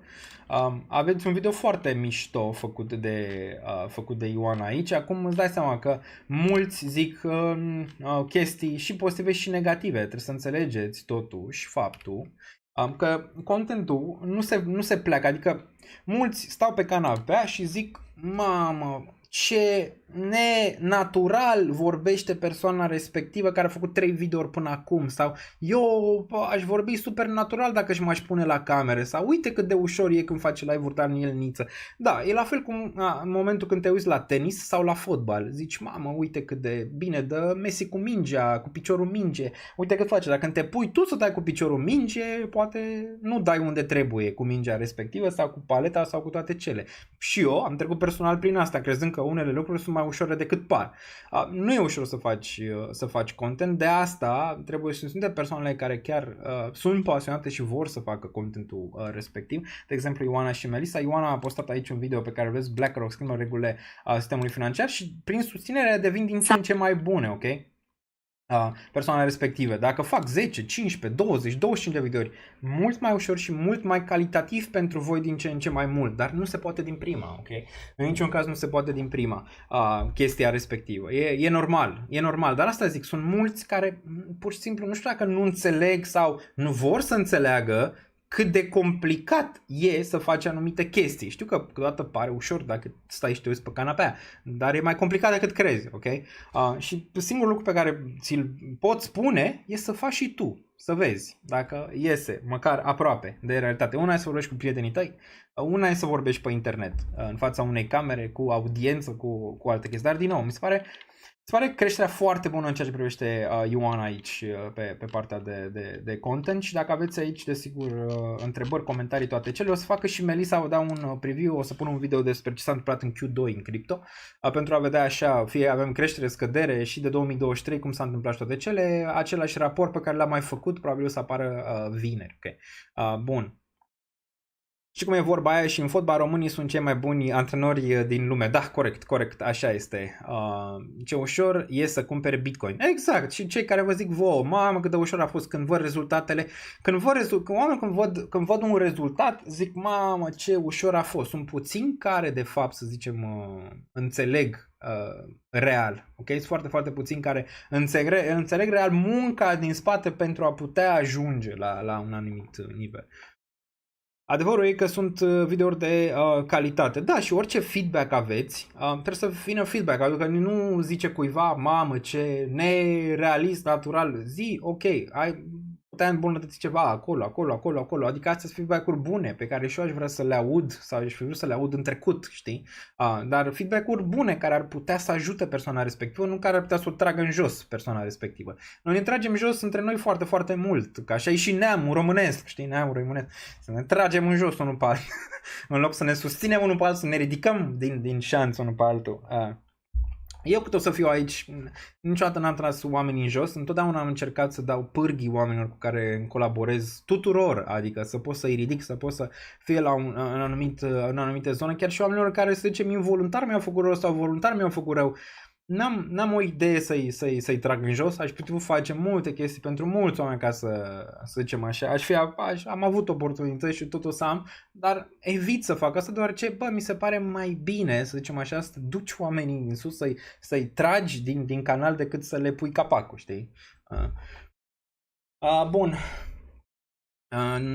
Bun, mai departe. Breaking Ton Network down again, 0 blocks. Din nou am văzut că Ton a picat. Hai să vedem ce mai face Ton. Dacă tot vorbeam de Ton, vorbim și despre ce s-a întâmplat cu domnul ăsta. Din nou o chestie filozofică aici în ceea ce privește privacy-ul, pe care o să o încercăm să o explicăm un pic. A cui e vina, știi? Asta e întrebarea. Bă, a cui e vina dacă vorbesc oameni care vor să facă ilegalități pe platforma ta? Adică tu faci o platformă și vin 2, 3, 5, 9, 100, 1000 și vorbesc pe platforma ta.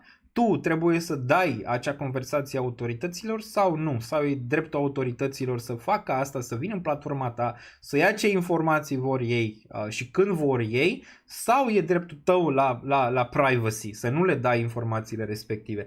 E o chestie cât de cât filozofică și o să o analizăm un pic aici pentru a vă gândi și voi, ok? Mai departe, unde stă adevărul în toată povestea asta cu privacy, ok? Dar hai să ne uităm în prima fază la Ton. Eram pe ETH aici. Vorbim imediat și despre earnings-uri, mai avem până la earnings-uri. Mergem și pe bursa americană, facem vorbim și pe cripto, toate.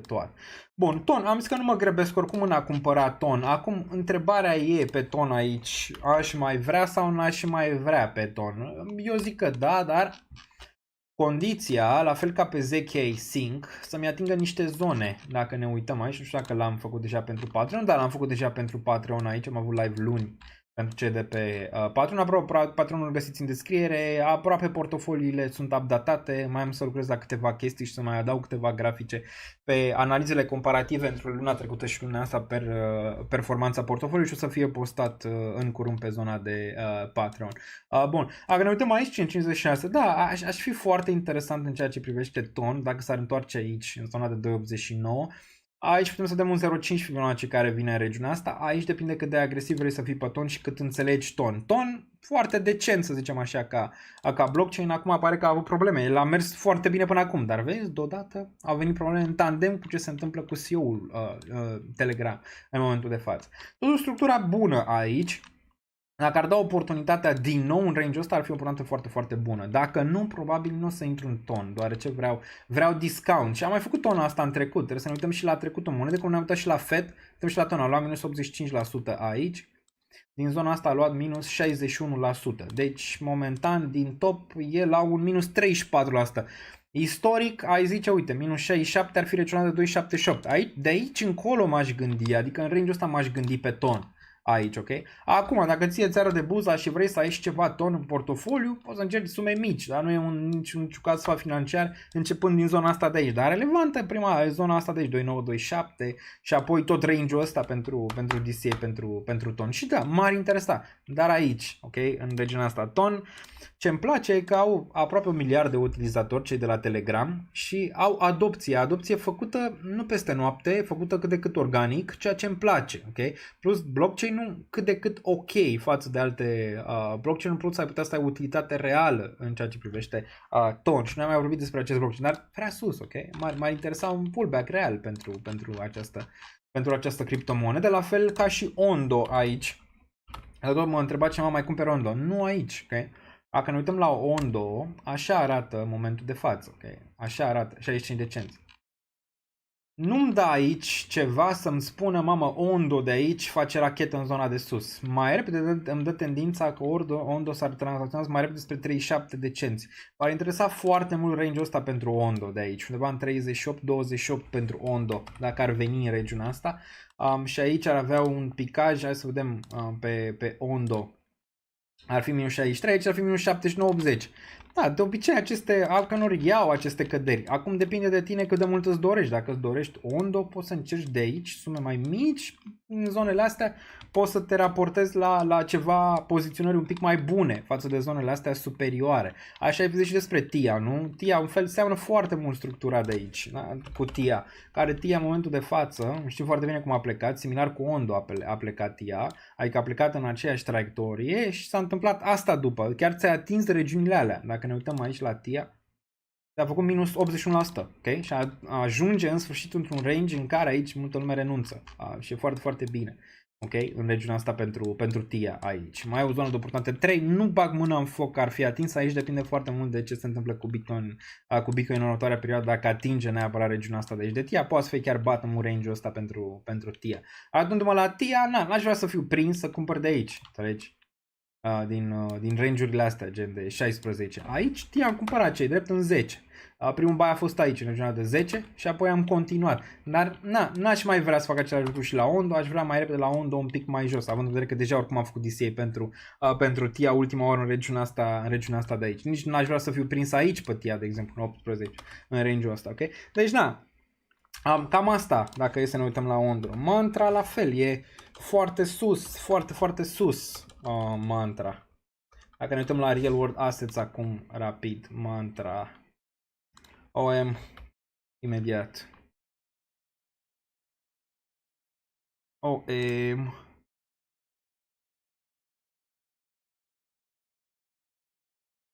Bun, Ton este blockchain celor de la Telegram.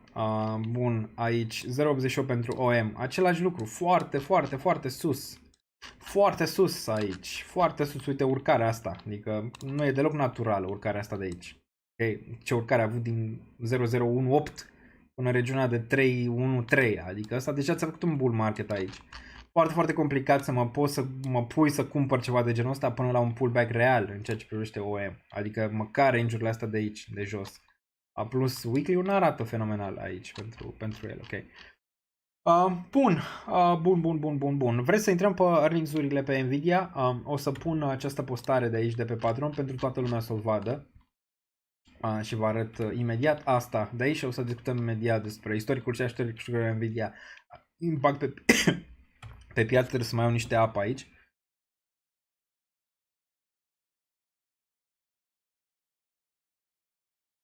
Și vorbim și despre Telegram imediat după.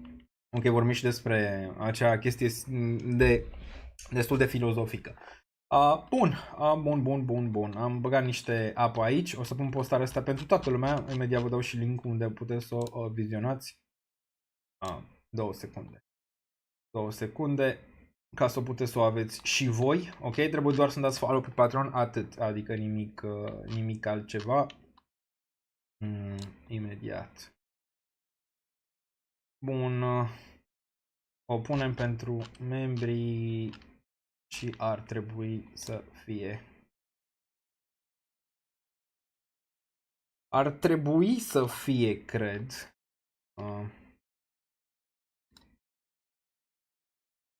Ar trebui să se vadă, dacă confirmați voi dacă se vede. O să vă pun link-ul aici imediat, ok, pe chat, ca să-l vedeți și apoi o discutăm după ce confirmați că o puteți vedea. Cei care, desigur, i-ați dat follow, doar un simplu follow atât pe Patreon pentru a putea vedea postarea respectivă imediat. Imediat vă pun pe chat. Vă pun pe chat și spuneți voi dacă se vede aici, ok? Accesați link-ul ăla, spuneți dacă se vede, cei care aveți follow și apoi putem merge mai departe.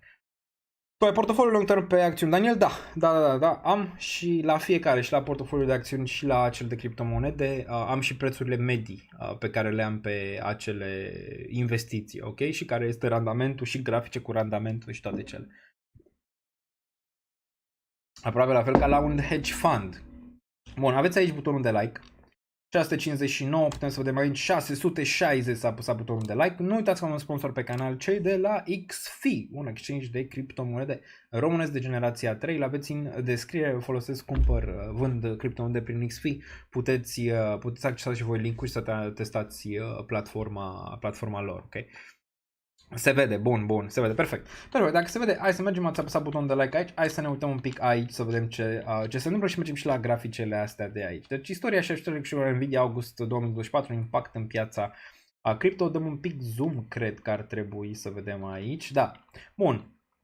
Putem să vedem în august 2021 ce am luat ultimii 3 ani aici, putem să vedem rezultatul, EPS a depășit așteptările cu 2,97 și veniturile cu 2,85, asta a fost 2021, reacția pieței, S&P a crescut cu 1,6, Nasdaq a crescut cu 0,48 și Bitcoin a crescut cu 4,93% în 2021, imediat după. Acum la S&P și la Nasdaq o să ne uităm desigur mâine să vedem reacția. Bun. Acum, dacă ne uităm în august 2022, câștig pe acțiune EPS 0,51, EPS 0,53, venituri 6,7 miliarde, venituri așteptate 0,682, rezultat EPS a ratat așteptările cu 3,77% și veniturile cu 1,076. Deci în august 2022, aici a fost momentul în care Nvidia a ratat. Reacția, S&P-ul a crescut în momentul ăla, n-aveam un impact atât de mare în 2022 cât avem în 2024, clar, în ceea ce privește aceste earnings-uri pe Nvidia, doar ce capitalizarea era mai mică, acum e undeva la 6,1 ca pondere din bursa americană, ceea ce e enorm. Okay? Nasdaq a crescut și Bitcoin a crescut în momentul ăla. Acum, august 2023, a depășit așteptările și veniturile, nu mai vorbim aici, veniturile a depășit cu 20,4% și așteptările cu 20,81%. Reacția a fost S&P a crescut 0,78%, Nasdaq a crescut 1,6% și Bitcoin a crescut cu 2,45% aici în 2023. Așteptările pentru astăzi, 28 august 2024, EPS-ul a așteptat 0,65, adică earnings per share, adică venituri per acțiune. Veniturile așteptate totale 28,72 de miliarde. Aici pentru Nvidia mult mai mult față de 2023, adică dacă observi aici veniturile așteptate erau de 13, acum 28,72, se vede ce în ce mai greu pentru Nvidia să țină pasul cu aceste așteptări ale pieței, clar, dar pare că asta ar putea din nou intra în sfera în care ar putea lovi de aproape și imediat suntem în scenarii.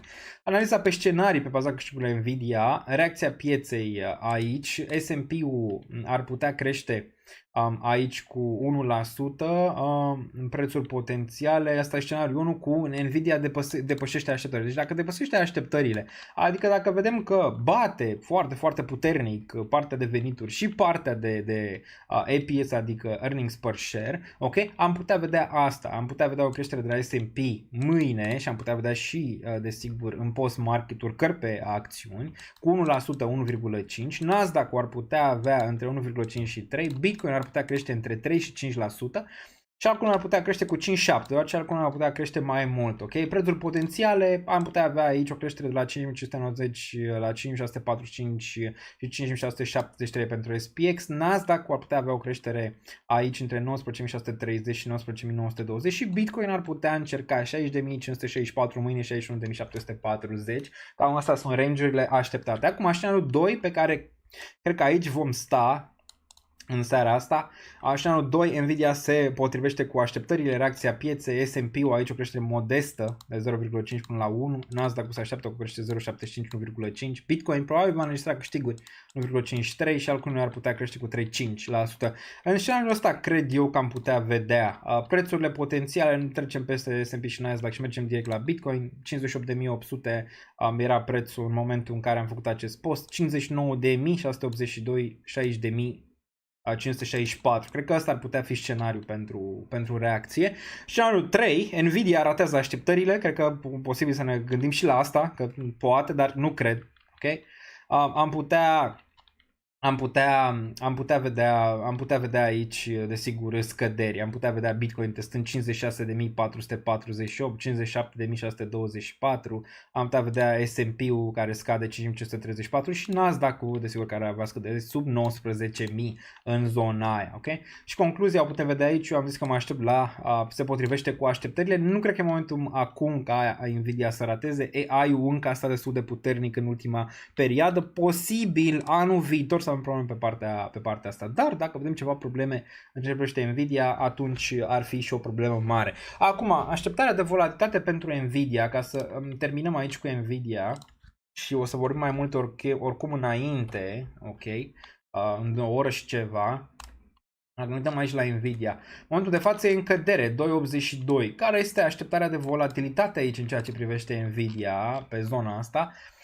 Așteptarea de volatilitate ar fi plus minus 7% din punctul meu de vedere. Când ne aflăm aici, un 7% ar duce prețul în jos undeva la 116. În sus din zona asta ar putea fi nivelul de 134. Având în vedere trendul, asta mă așteptam de la Nvidia oricum, am putea vedea ceva de genul ăsta, cu o primă reacție negativă și apoi din nou o reacție pozitivă zilele viitoare, cu toate că ar putea lovi earnings-urile și EPS-ul. Cel puțin asta e preconizarea analiștilor că ar putea lovit, dar pare că e un pic sub presiune în momentul de față, cel puțin înainte, și totuși oscilatorii ți arată că ar putea veni un pic mai jos înainte să avem un bounce un pic mai puternic, probabil mâine. Okay? Deci ajută la volatilitate, posibil să lovească și pe amândouă aici în ceea ce privește Nvidia, și asta ar putea să se traducă și cu ceva volatilitate în ceea ce privește cripto. Acum Fetch pe USD a avut, că dacă ne uităm la Nvidia, desigur pe AI, avem și Fetch-ul care a crescut înainte 1.46 și acum dă înapoi, desigur venind pe această turnantă Bitcoin pe corecție, adică l-a tras în jos. Ai avut aici o încercare în regiunea asta de 1.47 și acum a avut corecția în zona de jos. Întrebarea e, face bottom-ul ăsta aici? O să fiu de acord că ăsta e bottom pentru Fetch. Okay? N-am mai cumpărat Fetch, intrarea rămâne în 0.55 și atât în ceea ce privește Fetch momentan. Am o intrare bună, o lăsăm pe aia.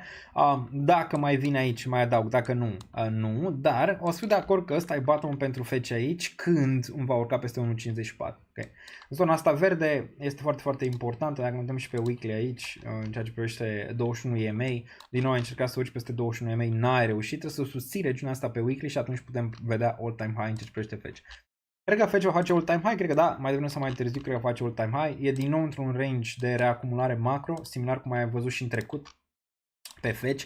Contează că trendul este up, adică cu maxime în urcare și minime în urcare aici în ceea ce privește Fetch. N-am, să zicem, mari griji că Fetch n-ar performa peste all-time high, măcar încă o dată în regiunea asta superioară de aici, dar contează și de mai multă lichiditate. Pare că suntem în scenariu fie ăsta aici, scenariul de bear market, îți dai seama, 2019, 2020 cu capitulare aici, venit din 2018, care ăsta se tranzacționa mai sus. Scenariul ăsta de aici din 2021-2022 la fel de bear market. Aici neapărat nu suntem încă în bear. Dacă ai picat sub 0, dacă ai picat sub 0.5, ai putea face caz că ăsta e bear și va avea full retrace cum ai avut până acum. Acum pe Fetch am văzut doar minus 79 aici, e suficient. Aici ai văzut minus 81. Ar putea, n-a zice nu. Dacă ne aflăm în scenariul ăsta de aici, ar putea să fie bottom, realist vorbind, range-ul ăsta pentru. Dacă suntem în scenariul ăsta, desigur, minus 95%, nu știu neapărat dacă mai ia, aici a luat minus 98-95, poate să ia mai puțin, adică ar putea lua minus 86, gen 46 sau minus 90-33 de cenți. Dar ulterior cred că se va trănătura din nou spre all-time high ăsta, că atinge regiunea asta, că nu atinge, rămâne de văzut pentru Fetch. Am poziționare, acum aștept pe Fetch aici, ok? Bun. Deci am văzut și am vorbit și despre asta. Să vorbim un pic despre ce s-a întâmplat cu CEO Telegram. Mergem un pic aici pe Twitter. Și după aia facem overview pe cripto, toată piața, facem overview pe acțiuni, toată piața, facem mai multe analize pe altcoin-uri și intrăm în mai multe subiecte, mai ales pe partea de analize pe grafic. Ok, până atunci hai să intrăm pe cripto aici, să vedem ce s-a mai întâmplat în ultima perioadă, dacă e ceva relevant. Am putut să dați și voi follow aici pe cripto, aici fix așa, îmi căutați pe Twitter pentru a vedea lucruri interesante. Da, vedem OpenSea a primit recent o notificare Wells de la SEC. O notificare Wells este un avertiment oficial care precede o acțiune juridică potențială din partea SEC. Deci Gary din nou face probleme aici, dă în judecată OpenSea, care este o platformă, dacă nu știți deja, de NFT-uri, în care oamenii vin și pun NFT-uri pe ea. E cea mai mare platformă de genul ăsta, ok? Cineva creează un NFT pe Ethereum, îl pune aici, okay? Pe OpenSea cineva îl cumpără. Gary vrea să zică că astea sunt, desigur, valori mobiliare. Asta ar însemna că dacă le declară pe astea valori mobiliare, care e artă digitală, înseamnă că și Van Gogh și toți ceilalți tot au făcut ilegalități când au pictat acele tablouri, ok? Deci, din nou, mi se pare o absurditate extremă aici și destul de clar. Acum, Trump ieri a anunțat că își dă drumul din nou la o colecție de NFT-uri. La 24 de ore distanță a venit Gary și a zis nu, nasoale astea intră în partea ilegală. Deci clar că e acolo o luptă politică, e clar acum că democrații nu sunt în niciun caz foarte atrași de partea de cripto, cel puțin momentan. Vedem poate Kamala schimbă, a încercat să schimbe, dar cu această atitudine venită de la Gary Gensler, nu prea. Nu prea. Warren Buffett, moșulic al nostru preferat, după, desigur, cel mai important moșulic, îl știți foarte bine, Jerome Powell. Avem pe Warren Buffett, a vândut alte acțiuni de 981 milioane de USD din Bank of America. Deci acum vinde și bănci. După ce a vândut Apple, de care probabil mai vinde și Bank of America. Buffett deține acum 278 de miliarde în USD.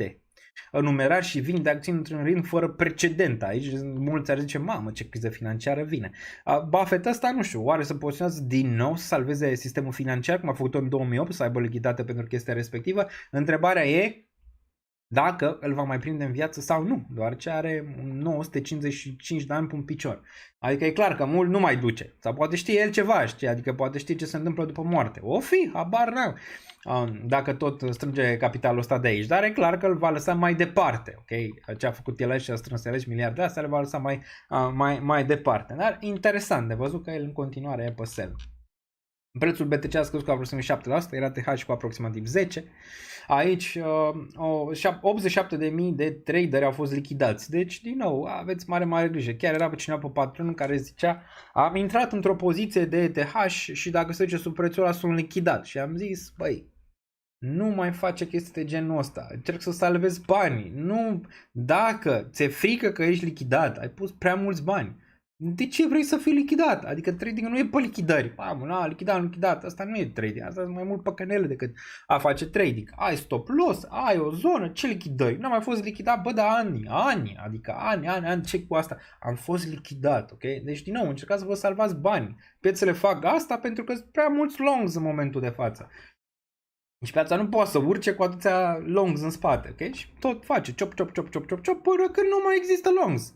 E până când nu mai există lichiditate în zona de jos și atunci în zona de sus. Adică vine invers, majoritatea pun short-uri și atunci se întâmplă short squeeze-ul ăla, dar nu suntem acolo.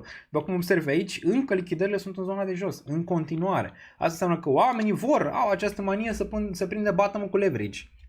Ceea ce ne duce la lucruri bune. Bun. Vinde jumătate din poziție sau adaugă margine.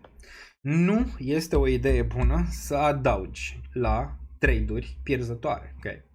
Oamenii adaugă la trade-uri pierzătoare și nu adaugă la trade-uri câștigătoare. V-ați întrebat de ce? Psihologie pură. Dacă tot adaugi la trade-uri pierzătoare, până când din nou nu mai ai ce să mai adaugi. S-au întâmplat asta de multe ori, să zic că cei care sunt aici măcar de câțiva ani de zile, care tot au adăugat la trade-uri pierzătoare, au adăugat leverage și la un moment dat piața s-a dus și mai jos. Ai adăugat și mai mult decât ți-ai fi propus prima dată, ai mutat stop loss-ul și s-a dus naiba toată poziția pe care ai avut-o inițial, plus tot capitalul pe care l-ai avut, șters, capitalul pe care l-ai făcut într-un an, șters în 24 de ore. Nu vrei asta, ok? Asta nu e trading, astea sunt păcănele în mare. Deci, din nou, mai repede vrei să adaugi la o poziție câștigătoare, ține-o minte pe asta, decât la o poziție pierzătoare, ok? Bun. Mai departe, primele 10 acțiuni din SUA reprezintă acum aproximativ 38% din capitalizarea S&P 500. Yes, sir, aici e toată zona momentan. Trebuie să iasă niște bani de aici. Au ieșit, dar nu suficienți, aproape de maximul istoric. Această pondere s-a dublat în ultimul deceniu, depășind chiar nivelurile din perioada bubble.com. Da, nu e ceva extraordinar. Practic, câteva acțiuni aici, cheie definesc piața de acțiuni. Da. Tot capitalul e aici și lumea zice, mamă, ce risc e în piețe. Nu, sunt doar astea 7 momentan, atât, nu e niciun risc, toți banii sunt aici. Toți banii dumneavoastră sunt aici. Bun, mai departe. Uite, 110 milioane au fost lichidați pe piața de cripto, aici, în 60 de minute. Păi e clar că sunt prea multe poziții de long, dar asta nu mergem în sus, că sunt prea multe poziții de long. Trump a lăsat am vorbit mai devreme de colecția de NFT-uri și ne îndreptăm imediat și pe ce vrem să discutăm. CME Group, cea mai mare bursă de contracte futures din lume, lansează contracte futures mai mici pe Bitcoin pentru a atrage investitorii de retail. Da, nu era suficient că manipulează până CME Futures prețul Bitcoin, acum a vrut să mai adauge niște instrumente de manipulare. Mark Zuckerberg, fondatorul Meta, și putem să ne uităm aici, sper să nu ne luăm, mai bine nu ne uităm că poate ne luăm, strike. Cunoscut anterior ca Facebook, recunoaște că regretă colaborarea cu administrația Biden-Harris prin cenzurarea informațiilor online în timpul pandemiei de COVID. Nu ne spune aici, nu spune-ne mai multe, domnule. Păi îți dai seama, simte că o să piardă Harris și cu Biden și vrea să dea bine pe lângă Trump, că știe că probabil o să câștige. Dacă el știe, dacă el n-are informații și date reale, cine naiba are? Dacă n-are Mark Zuckerberg, care are Facebook și toate datele posibile și imposibile, cine? Acum, putem merge și la paralela respectivă între Mark Zuckerberg și paralela cu ăsta și cu CEO Telegram. Care e așa mare diferență? Diferența majoră între cei doi e că ăsta stă capră de fiecare dată când vin autoritățile, cum a stat capră în COVID și cum a stat capră când i-au închis contul lui Trump și când a stat capră când au cenzurat știrea cu Hunter Biden. Adică, în mare parte, ce zice autoritatea, el face, că e bine, că nu e rău, lui nu i-a apăsat până acum. Pare că acum îi pas, deodată, așa. Diferența e că celălalt a zis, bă, eu nu vreau să dau la autorități nimic. Adică ce vorbesc cu oamenii între ei în privat, să fie a lor, știi? Lasă-l, să nu intre nimeni în conversațiile lor, știi? Bă, pe zona de Telegram. Cu toate că și acolo sunt păreri împărățite cât de private este de fapt Telegramul și dacă există și acolo backdoors sau nu. Ne zicea bătrânul McAfee la un moment dat că peste tot există backdoors. Odată ce ai device-ul ăsta poate să intre în orice aplicație de fapt. Deci device-ul de fapt este oricum spyware din prima. Adică device-ul ăsta e oricum spyware din prima clipă, ok? Deci din nou, odată ce l-ai pe ăsta, e suficient, ok? E suficient. E suficient pentru a avea acces guvernul la tot ce faci tu. Nu contează că dacă tu intri pe Telegram sau alea, poate să le vadă. Nu neapărat că Telegramul dă acces, dar device-ul în mare parte face asta. Okay? Deci nu știm neapărat dacă Telegram sau nu. Dar diferența între cei doi asta e. Bun. MakerDAO s-a rebranduit ca Sky și a introdus un nou stablecoin, vedem aici, USDC și un token guvernamental. Da, mai bine decât să se rebranduiască în 15 miliarde și miliarde de stablecoin-uri și nume diferite, mai bime face ce face Aave și se concentrează pe dezvoltarea produsului. Lasă-ne cu asta. Bun, ETF Bitcoin a ieșit de la BlackRock, a început intrare de 224 de milioane dolari pe 26 august, cea mai mare intrare netă zilnică din ultimele 35 de zile aici. Frumos, deci încă cumpără, cu toate că ieri a avut un pic de ieșiri. Totuși, ETF-urile cumpără. Adică banii ies de la cei care au weak hands și intră unde trebuie, ca de fiecare dată. Ca să ai un vânzător, trebuie să ai un cumpărător, ca să ai un cumpărător, trebuie să ai un vânzător, ca de fiecare dată.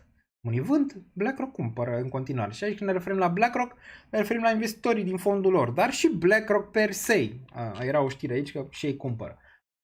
Lichiditatea globală atinge un nivel record de 95 de trilioane de dolari, dar și mulți compară acest grafic cu Bitcoin. Nu este suficient să compari acest grafic cu Bitcoin, trebuie să ai și dobânzi scăzute ca să poți să ai asta. Adică nu e suficient ca Global M2, lichiditatea din piață, să-ți urce până când n-ai și aceste dobânzi scăzute, ok? Deci trebuie să ai o corelare între ele, nu e suficient aici. Okay. Bun, mai departe. Rusia va începe să utilizeze cripto pentru tranzacții internaționale începând de săptămâna viitoare. A fost formulată acuzație oficială, că am ajuns și la subiectul ăsta. Oficial împotriva fondatorului Telegram, Pavel Durov, după arestarea sa în Franța. Durov riscă până la 20 de ani de închisoare pentru multiple infracțiuni, adică pentru ce l-au acuzat, complicitate la tranzacții ilegale, trafic de droguri, fraudă organizată și spălare de bani. Deci de asta l-au acuzat. Acum, el n-a făcut asta. Acum vine această discuție filozofică. Deci el n-a făcut asta. El ce a făcut? A făcut o platformă, Telegram, în care a zis, oamenii pot să vorbească între ei în mod privat. Ok?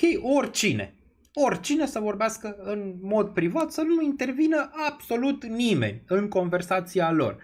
Că ei sunt oameni buni, adică vorbesc despre chestii normale, că ei sunt oameni răi, că vorbesc despre atentate, că vorbesc despre alte chestii. Privacy. Acum vă întreb pe voi, e bine sau nu e bine, ok, să ai chestia asta și imediat vă pun într-o situație, să zicem așa, și una bună și una rea. De asta zic, e chestie filozofică aici, la mijloc, în ceea ce privește partea de privacy. Că și asta e cu Bitcoin. Bitcoin poate să fie folosit și de oameni bine intenționați și de rău intenționați. Acum întrebarea e, ar trebui să existe chestii de genul ăsta sau n-ar trebui să existe chestii de genul ăsta? Și hai să vedem ce părere aveți voi. Ar trebui să avem o modalitate de încriptată prin care putem vorbi între noi ca să nu audă nimeni, adică să nu tragă nimeni cu urechea ce vorbim sau nu.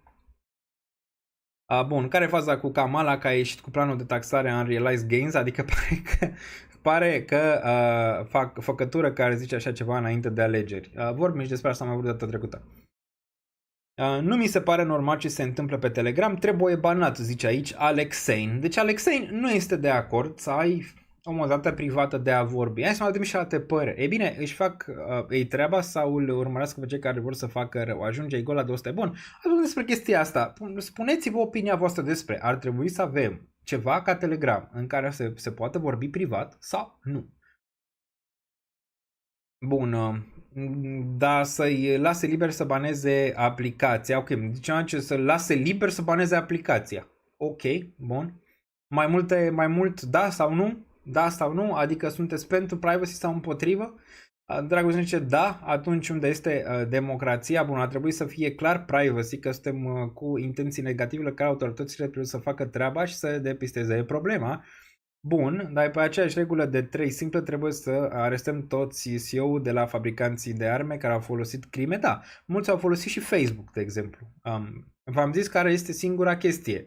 Singura chestie este că Mark Zuckerberg, când vine autoritatea că e bine intenționată sau rău, zice da.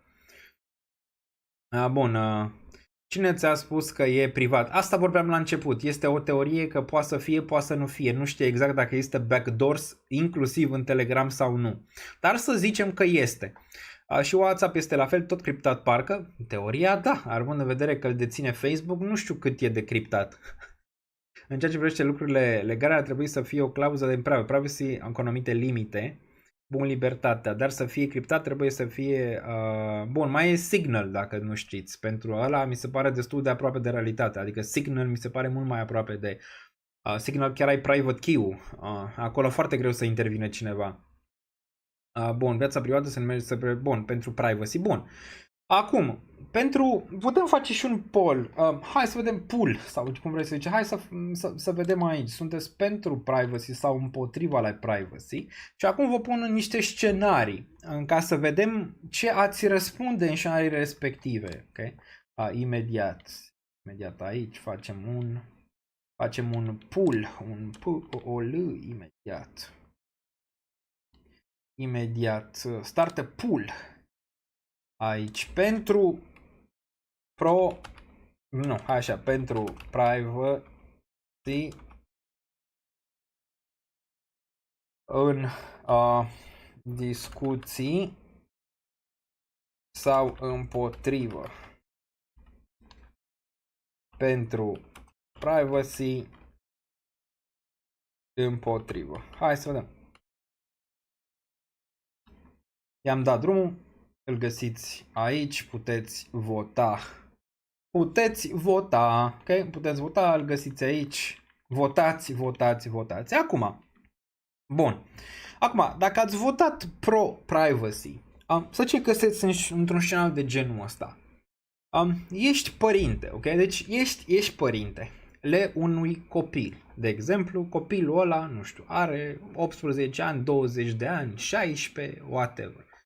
Și copilul ăla intră pe aplicația Telegram și acolo găsește droguri.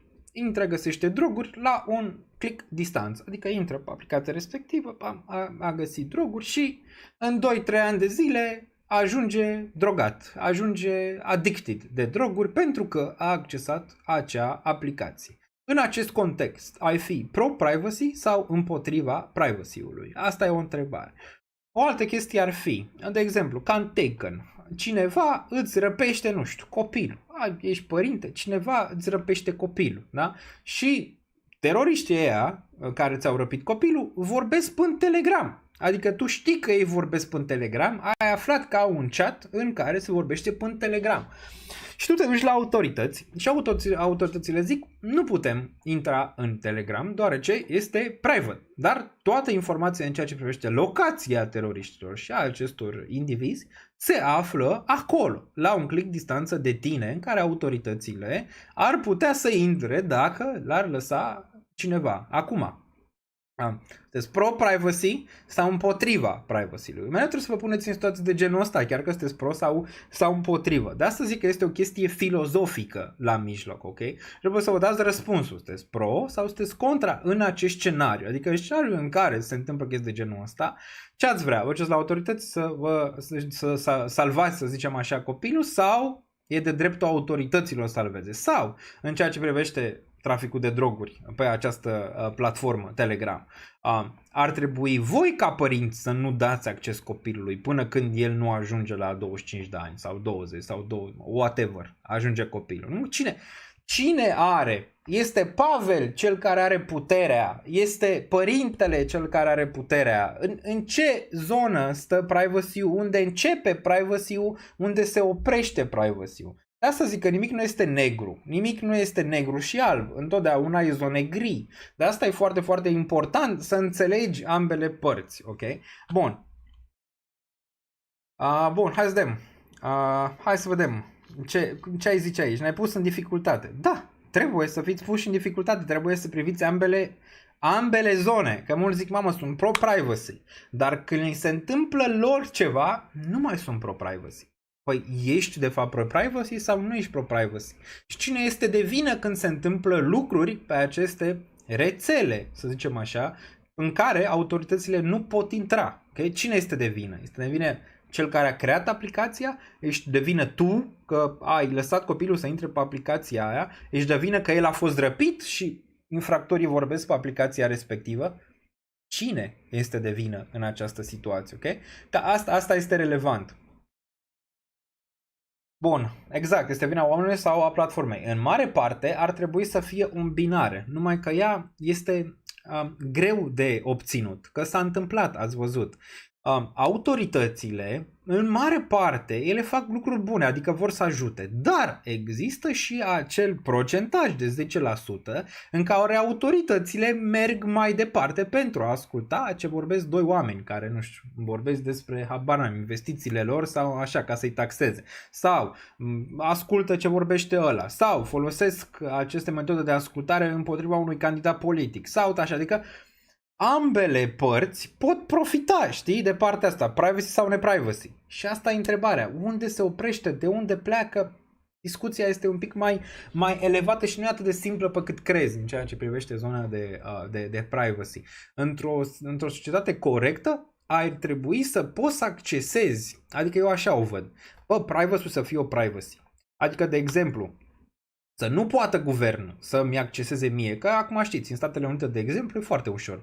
Orice s-a dat atunci după 2001, după atentatul ăla, guvernul poate să intre, să acceseze orice device vrea, oricând, din securitate națională, așa o numesc ei. Ce ar trebui să se facă? Ar trebui, discuțiile private să rămână private. Să poată să folosească oricine acea aplicație într-un mod privat. Dar dacă vrei informații, trebuie să te duci în fața, nu știu, legiuitorului și să prezinți anumite date pentru a-ți dea dreptul de a intra acolo. Și nu atât de ușor, ok? Adică nu atât de ușor ca să poți să pui la pământ un adversar politic sau să asculti niște conversații pe care nu ar trebui să le asculti. Tot din lege ar putea fi, dacă societatea ar fi una corectă, dar nu este.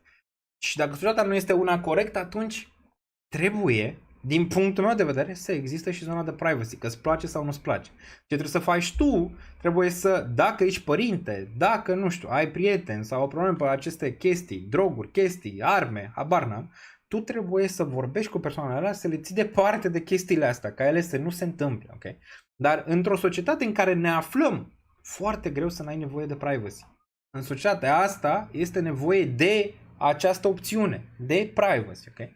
Bun, dar din nou, întotdeauna trebuie să te pui în ambele situații, că zici, mamă, îi da privacy, dar când se întâmplă ție, numai de privacy nu vrei, ok? La fel și pe cripto, același lucru. E bine, nu? Mamă, privacy, folosesc portofelul meu privat, dar când ți se fură monedele din portofel și te duci la poliție și poliția zice, ne pare rău, nu putem să vă ajutăm pentru că au dispărut monedele. Atunci îți mai place? Nu-ți mai place, dar atunci cine e de vină? Păi în final, vina în mare tot ție ți aparține. Sunt cazuri micuțe în care vina nu poate. Adică dacă cineva te răpește pe stradă și ai folosit acolo, n-ai ce faci. Nu mai depinde de tine. Dar sunt și majoritatea cazurilor depinde de tine. Se numește responsabilitate. Ai grijă de tine și de familia ta, educație, timp și în restul lucrurilor se întâmplă. Da, se pot întâmpla lucruri pe care tu nu poți să le prevezi. Okay? Sunt și alea. Și de acolo trebuie să fie ceva de făcut. Știi? Asta e problema. Asta e problema filozofică în ceea ce privește partea asta. Cine este de vină? Este de vină Pavel, că ăia vorbesc acolo și el nu vrea să dea aceste date? Cine e de vină, de fapt? Mark Zuckerberg ar fi trebuit arestat pentru că s-a vorbit la el pe platformă teroriște și el n-a știut? Nu știu. Diferența dintre ei doi și de ce unul e arestat și unul nu, pentru că unul a dat toate datele pe care le are, asta se știe destul de clar, toate datele care sunt pe Facebook, te-ai logat, pam, pe Facebook, toate astea, s-au dus toate datele folosite împotriva ta, toate datele oricum le sunt găsite pe internet, ăsta a zis nu. Care e, știi? Care e treaba? Bun, deci asta, pentru privacy 80%. Da, în mare parte din timp ar fi benefic partea de privacy, dar mai există și cazuri în care privacy nu este benefic pentru tine personal. Dar ideea mea finală e că ar trebui să existe în societatea asta incorrect. Dacă societatea era corectă, nu ar fi trebuit să ai nevoie de privacy. Nu mai trebuie să ai nevoie nici de Bitcoin, nici Bitcoin nu e atât de privat. Monero, Bitcoin, acum fiecare tranzacție de Bitcoin poate să ajungă la tine imediat. Monero sau Tornado Cash sau toate aceste mixeri de monede, alea, acolo e o teorie. Dar la Bitcoin blockchain-ul e mai traceable, ăla real, dacă nu-l folosești în alte zone, decât, să zicem, banii cash. Privacy all the way. Dar da, eu zic că e nevoie. În societatea asta, pentru că e o societate incorrectă, este nevoie. Bun, hai să ce mai face Bitcoin între timp. Vedem dacă crește înainte de Nvidia earnings ca de fiecare dată sau nu. Pare că da. Pare că e un mic pampanacio, micuț sau o încercare de pampanacio aici. Facem imediat analiză și pe toate piețele. 2 ore și 7 minute aici pe acest live. Da, pare că avem o creștere sau o încercare aici pentru BTC de creștere, dacă ne uităm rapid. Aici undeva la 60.827 sau ce pe sezonul asta, dacă vrei să vezi ceva de la BTC. Dar da, ar putea din nou, ca în scenariile precedente, Bitcoin să aibă o reacție pozitivă în aceste zone de earnings pentru Nvidia. Dominanța aici în cădere, cade aici de pe 24 august, vedem că a atins chiar 57% aici, deoarece Ethereum s-a ținut bine. Când Bitcoin urcă, dominanța urcă, când Bitcoin scade, dominanța scade, de cele mai multe ori asta este dinamica aici. Hai să ne uităm și la UST.D și apoi facem un macro overview. You ready pentru un macro overview aici, imediat ne uităm. La fel și cu banii cash, dacă trecem la valute digitale, nu mai este libertate financiară. Corect, asta ziceam. Bitcoin este mult mai traceable, adică ajungi mai repede la răufăcători prin Bitcoin decât prin cash. Cash-ul este mult mai privat decât îți imaginezi vreodată, de asta este banat. Ați văzut că acum totul din ceea ce privește, de ce se banează zona de private? Nu că vor ei să extirpeze terorismul, nu. Pur și simplu de când lumea și pământul și guvernanților nu le place privacy-ul, doar ce nu pot auzi, controla societatea. Okay? Dacă te uiți și în trecut, de când, nu știu, nu era tehnologie, păi ce, oamenii nu complotau în trecut? Ba da, dar se strângeau în căsuțe, se strângeau la colț, se strângeau și atunci venea miliția și îi bătea, știi? Adică ala era modalitatea în care să duceau, să zicem așa, să pună enforcement, să-i pună la punct. Prin bătaie era atunci, că vedea, păi îi ascultau, dacă vorbeau la telefon, dacă nu aveau telefon, la colț, știi cum era securitatea în trecut, pe vremea lui Ceaușescu. Ok? Dacă te prindea, bam, textea. Deci nu s-a schimbat mult de atunci, acum totul s-a transmis în digital, să zicem așa, și e mai ușor pentru ei, mai ales pe platformele astea, decât era în trecut, în care trebuia să ducă oameni, nu știu ce, acum pune 2-3 oameni, ascultă pe cine are nevoie, știi? Dar asta e, niciodată guvernanților nu le-a plăcut partea de privacy și nu vor, că asta e de fapt problema, nu vor să o extirpeze din motive bune, vor să o extirpeze din motive personale. Asta e problema. Au și Wikileaks același lucru. A dat chestii guvernamentale, lucruri necurate pe care a făcut guvernul SUA și toate cele, ok? Și de-aia, înțelegi? Adică nu vor să extirpeze că, domnule, ce ne place nouă, să salvăm cetățean. Nu dau 2 lei pe cetățeni. Ăștia de la nivel înalt chiar se uită la noi ca, nu știu, nu neapărat animale, dar să uită la noi ca ceva, niște unelte ăștia, adică așa se uită, nu se uită că, mamă, cum să-i ajutăm noi pe ăștia. Bine, mă. Libertate, viață privată, securitate, acces la sănătate și datele ar trebui să fie niște drepturi fundamentale. Da, ar trebui. Libertate bună.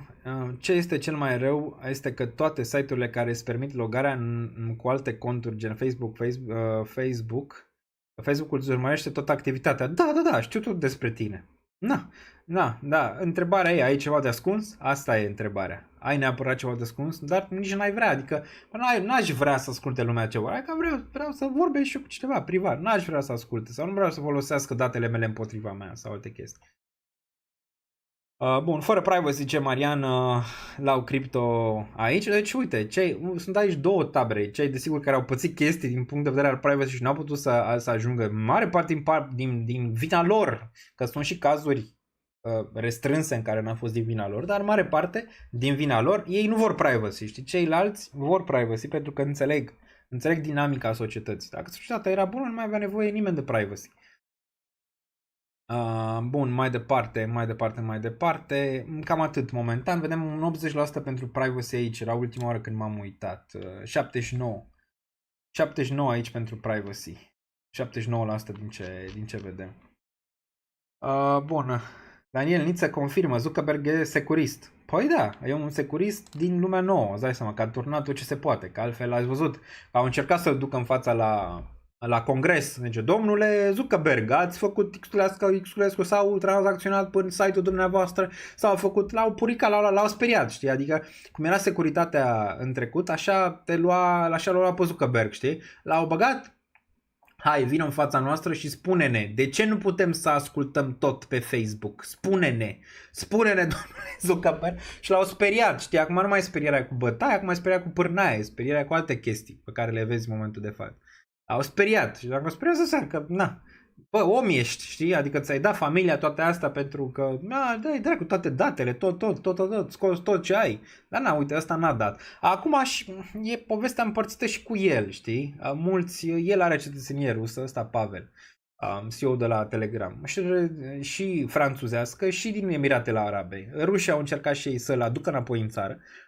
Cei din Emirate au încercat și ei să-l aducă în țară. Francezii au zis, nu, e o chestie acolo. Știe el ceva mai mult sau are niște informații mai multe, fie din partea rusească are niște informații importante, fie din partea franțuzească, americană, adică lucrurile sunt mai împărțite acolo, clar vor ceva de la el. Adică au aflat ăștia ceva, că platforma aia se întâmplă ceva, nu te gândi că la droguri astea sunt de fațadă. Au aflat ei că altceva se întâmplă, alte date sunt stoarse pe acolo, până în zona aia de Telegram și vor să afle de unde au venit datele alea sau cine are acces la ele sau alte chestii, ok? Și îl țin acum, îl sperie, ok, un pic. Pe băiatul. Așa văd eu treaba, știi? Acum nu știm cine. Rușii, francezii, americanii, nu știm. E o îmbinare de asta ciudată. Foarte ciudat că el s-a dus în Franța, având în vedere că avea mandat de arestare. Și asta e o chestie ciudată. Și cum, nu știu, a arătat lui Putin, bă, mă duc, mă arestează ăștia, poate așa a fost înțelegerea, habar n-ai. Deci habar n-ai în mare parte. Vin, mă arestezi, îți dau toate datele, ce vorbesc rușii între ei, ce plănuiesc, nu știu. E mult mai complex, o să aflăm probabil în următoarea perioadă ce se întâmplă, dar ceva acolo nu e neapărat ce vezi tu în momentul ăsta. Chestia e un pic mai putredă acolo. Exact, cu droguri e pistol cu apă. Da, nu asta vor. Asta e doar de fațadă pentru cel la sex trafficking și droguri. Asta e de fațadă, ok? Că dacă voiau, păi s-a întâmplat asta în ultimii câți ani de zile. Păi o făceau de mult, adică de mult se întâmplă asta pe platforma aia. Acum a venit tata Sam și a zis nu, că acum am observat că se întâmplă. Asta înseamnă că nu, e ceva ce vor, adică acolo, clar. Pe Telegram se dă adevărul despre război. Adevărul este întotdeauna împărțit. Nu știi de fapt care este adevărul real. Adică trebuie să iei multe date. Adevărul e foarte complicat în societatea asta să-l afli. Că poți să te pui tu într-o zonă în care vrei să ieși pro sau contra chestia respectivă. Da, dar adevărul ăla greu cu adevărul acum. Foarte, foarte greu cu adevărul. Să cercetezi foarte mult pentru adevăr. Foarte, foarte mult. Nu știu ce s-a mai întâmplat aici, că am vorbit foarte, foarte mult timp. Bun.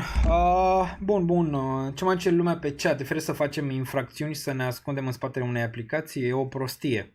Ce Marian Crypto aici nu este firesc să faci infracțiuni, dar aici intervin organele de lege care ar trebui în afara Telegramului. Că bă, dacă tu doar acolo l-ai survolat pe ăla pe Telegram, ești foarte slab, știi? Nu poți să stai doar în Telegram, că vorbesc ea. Poate ea vorbesc că m-am dus la ora 5 și am mâncat un măr. Și asta înseamnă, odată ce a zis că m-am dus la ora 5 și am mâncat un măr, s-a dus la ora 5 și nu știu ce a făcut, sau s-a dus la ora... Nu știi, adică neapărat, ok?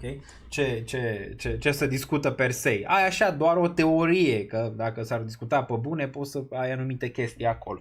Dar organele de gen nu ar trebui să stea în asta. Ar trebui să ai mai multe modalități în care să survoleze anumite persoane periculoase, nu să stea într-o rețea de socializare.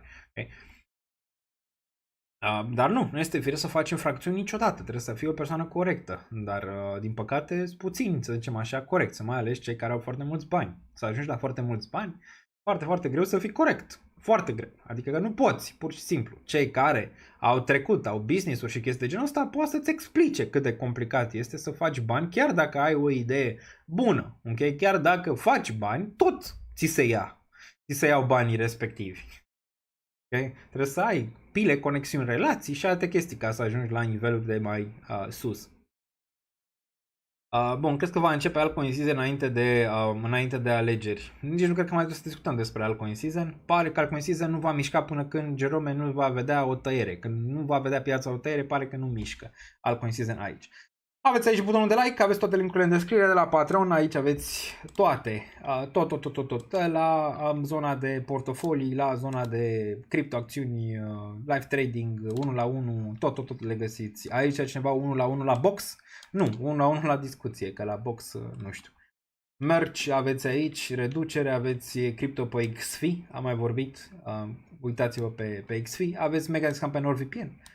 Până la 64%, tot aici, pe tranzacționare pe features Bybit și Binance, ambele găsiți aici cu bonusuri pe fiecare în parte.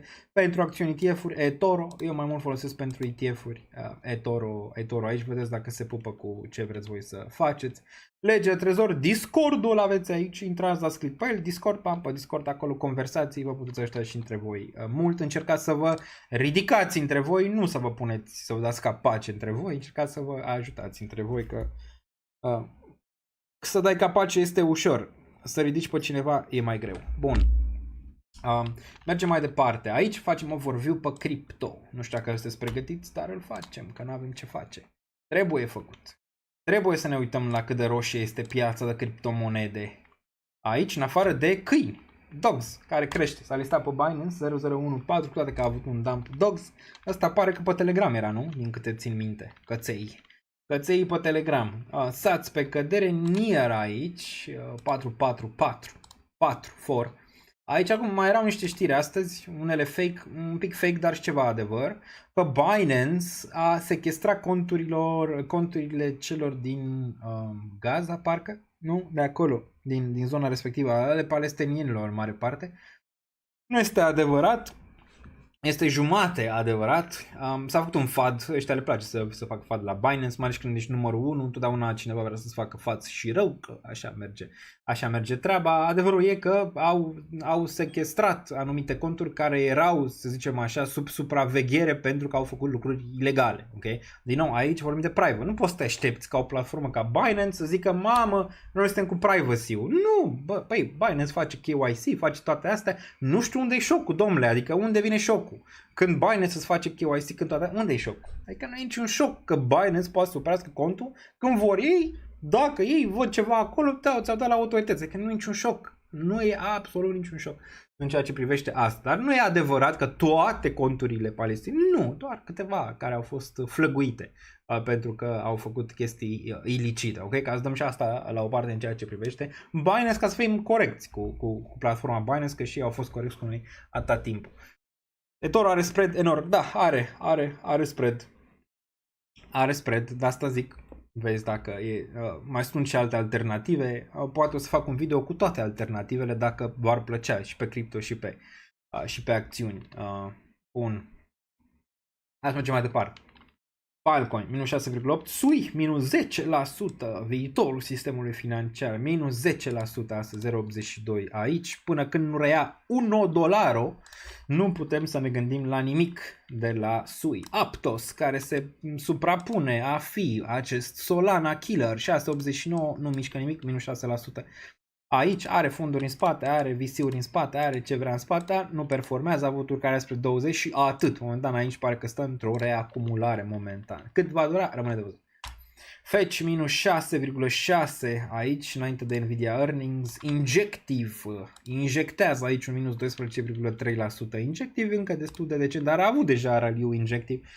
Așteptarea nu știu cât poate să fie de mare în continuare de la Injective, având în vedere că deja a avut un raliu în 50. Am avut o parte la 48, parcă 38 în zona aia, nu mai țin minte exact, dar... Bun, BIM, aici place cât de cât, dar și ăsta minus 8,5 pentru BIM. AV pe verde. AV pe verde. E ceva acolo pentru AV, doar ce stă pe verde. Trebuie să ne uităm la ce stă pe verde. Aici Goldul nu e pe verde. 28,10 pentru e-Gold. Maker Filecoin, aici Filecoinul e în moarte clinică de vreo 3 ani. 3,68. Nimica nu face. 0. PIF.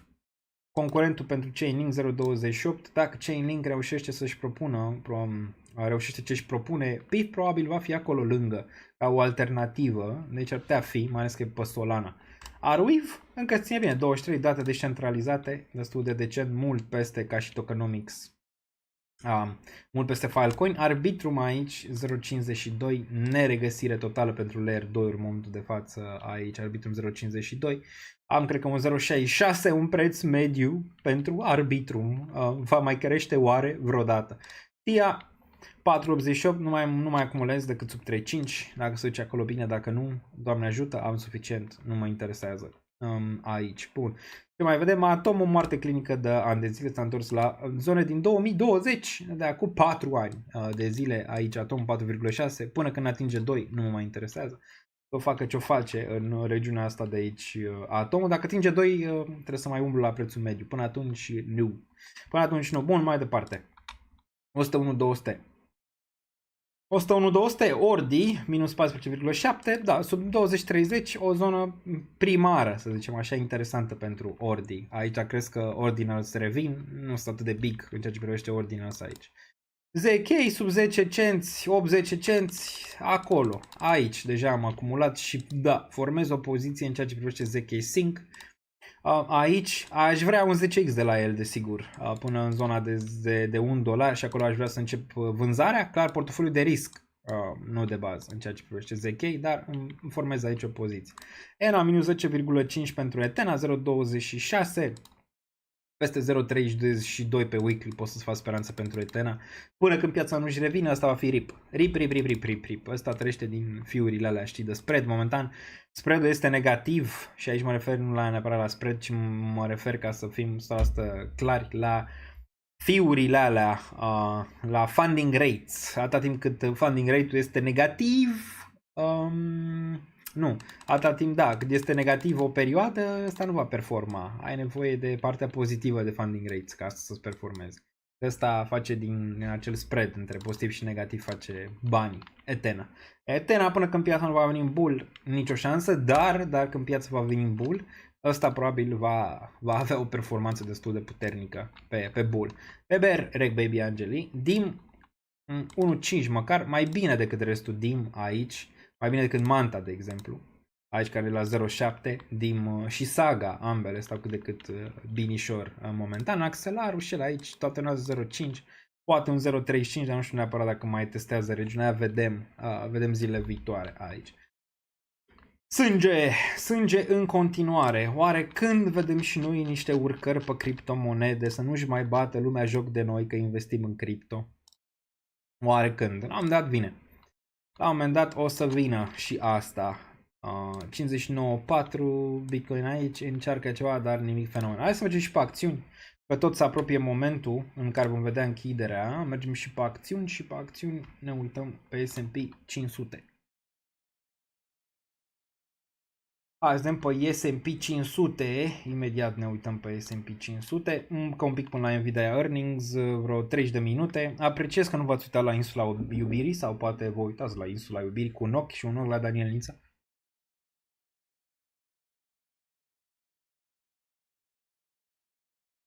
Apăși flotări.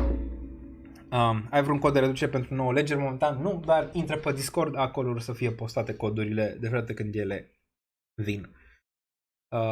Bun, ce părere de pre-mining-ul de pe Gate? Nu m-am interesat, sincer să zic. Bun, hai să vedem acțiunile. Azi vedem acțiunile care nici ele n-au o zi prea bună. Pare că Bitcoin a reacționat înainte, acțiunile au reacționat după.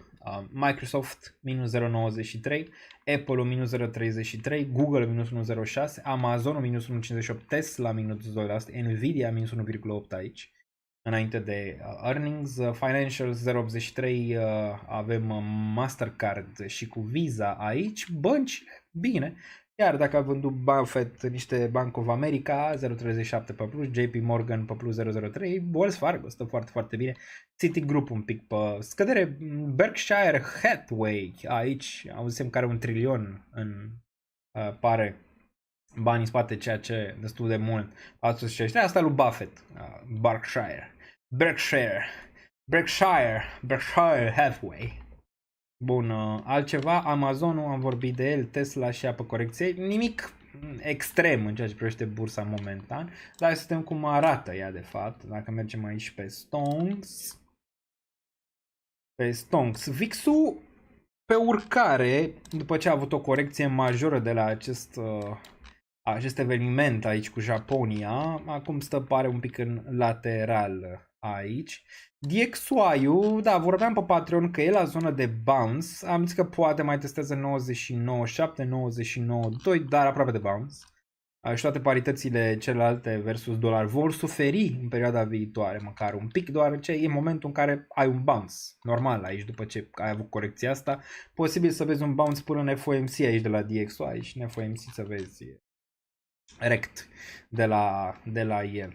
Bun, vreau să văd aici ce se întâmplă de fapt pe S&P. S&P-ul 5593, nimic fenomenal, un minus 0,58 aici în ceea ce privește S&P 500, cu redresare în ultimele 4 ore, a fost chiar 5562 aici, adică a fost mult mai jos. Să vedem daily-ul. Să uităm un pic la daily, să vedem. Da, daily a fost peste minus 1% aici. Bine, pe ultima oră pare că redresare aici și acum a început de 30 de minute, pare că vedem o mică corecție aici pe S&P, dar destul de decent. Destul de decent momentan. Sunt buyeri, dacă observi când testează regiunea asta sunt buyeri, o să văd daily-ul aici pe S&P. Nu pot să fiu bearish până când măcar 21 EMA nu pică, măcar 5500. Măcar 5500 aici. Momentan ți-a urcat, se menține 9 EMA, e încă ok. E încă ok. Weekly-ul, dacă ne uităm la weekly, nimic bearish până când nu vedem măcar sub regiunea de 5400. Foarte, foarte bearish. 5100, 5000. Atunci da, a papat bull market, bine a venit bear market, target înapoi în 4300 și poate un pic mai jos de atât. Dar nu suntem acolo, Nasdaq un pic mai bearish decât S&P-ul. Partea de tech un pic afectată de Nvidia aici, momentan, doar ce piața stă cu sufletul la gură să vadă ce face Nvidia în aproximativ 20 de minute. Sper să nu întârzie earnings-urile, că se mai întâmplă câteodată să nu stăm aici până mâine dimineață, dar 19.326 aici, relevant. A venit în range-ul ăsta, am zis data trecută că probabil vom avea pullback aici, a venit, a respectat, bounce, îi dăm crezare. Momentan taurilor aici. Ce mai vedem relevant? Amazon, Nvidia, mai vedem Nvidia pe ultima oră acum rapid. Pe ultima oră pare că de semnal că va lovi earnings-urile, având în vedere că a găsit corecție înainte și acum găsește redresare spre final de program. Aici vedem și post-market cum va arăta. Coinbase, la fel ca Bitcoin, nu se regăsește ba sus, ba jos. Aici în același tandem, vedem dacă ține 161 aici pentru Coinbase, relevantă zona asta de 161 pentru Coinbase, momentan neutru cât de cât. NIO 37, da, în sfârșit cred că vedem capitularea pentru NIO aici, dacă ne uităm la NIO, da, încă nu sunt convins că ăsta e bottom-ul, aici voi mai adăuga la NIO pentru a-mi scădea prețul mediu. Și de aici vedem, dar aici mă aștept la un bounce un pic mai puternic între 2.10-2.5 în ceea ce privește NIO, mai ales anul viitor. Cred că anul viitor companiile chinezești vor performa. Unde este Baba? Uite aici. Baba nici ea nu pare încă. Baba ar fi foarte, foarte frumos să vină în 58-48 regiunea asta de aici. Voi mai adăuga și la Baba. Câteva play-uri, desigur Baba ar fi interesant, NIO nu atât de mult. PLTR-ul mă interesează pentru următorii ani. Da, ți-o spune, pentru următorii ani nu mă interesează PLTR-ul aici. Poziționare bine, vedeți cine e în spatele la Palantir, vedeți cine este băiatul din spate și o să vedeți mai multe chestii acolo și cu cariera lui plecat cu Elon Musk din trecut. Îmi place. Cred că ăsta ducea mult mai sus. Dacă vom avea un crash, ăsta va fi primul pe care îl voi cumpăra. Okay? Asta ca să înțelegeți pe partea de acțiuni. Dacă mi-ar da asta, ar fi extraordinar. Adică, wow, aș saliva la ceva de genul ăsta de la Palantir. 13-9 încă o dată aici, ar fi senzațional. Am poziție luată din range-ul ăsta. Momentan nu mă mai interesează să acumulez aici. Aș vrea ceva de genul ăsta. Momentan încă ești intrând ascendent. Nu prea poți. Berry sub 19-25 de-abia aici. Dar asta da, îți bullish pe Palantir aici. Long term. Nvidia am tot vândut entry-ul pe Nvidia în range-urile astea de jos 20 ceva. Am tot vândut și o să mai vând, deoarece arată așa. Adică arată așa. Vor mai țin ceva capital pentru a băga în Palantir. Pat? Își revine ușor cu ceva buyer aici. Parcă zona asta ține momentan. Vedem ce se întâmplă între 15 și 21 dacă atinge regiunea asta pentru path. Aici portofoliul de acțiuni îl găsiți și pe ăla pe Patreon cu explicații.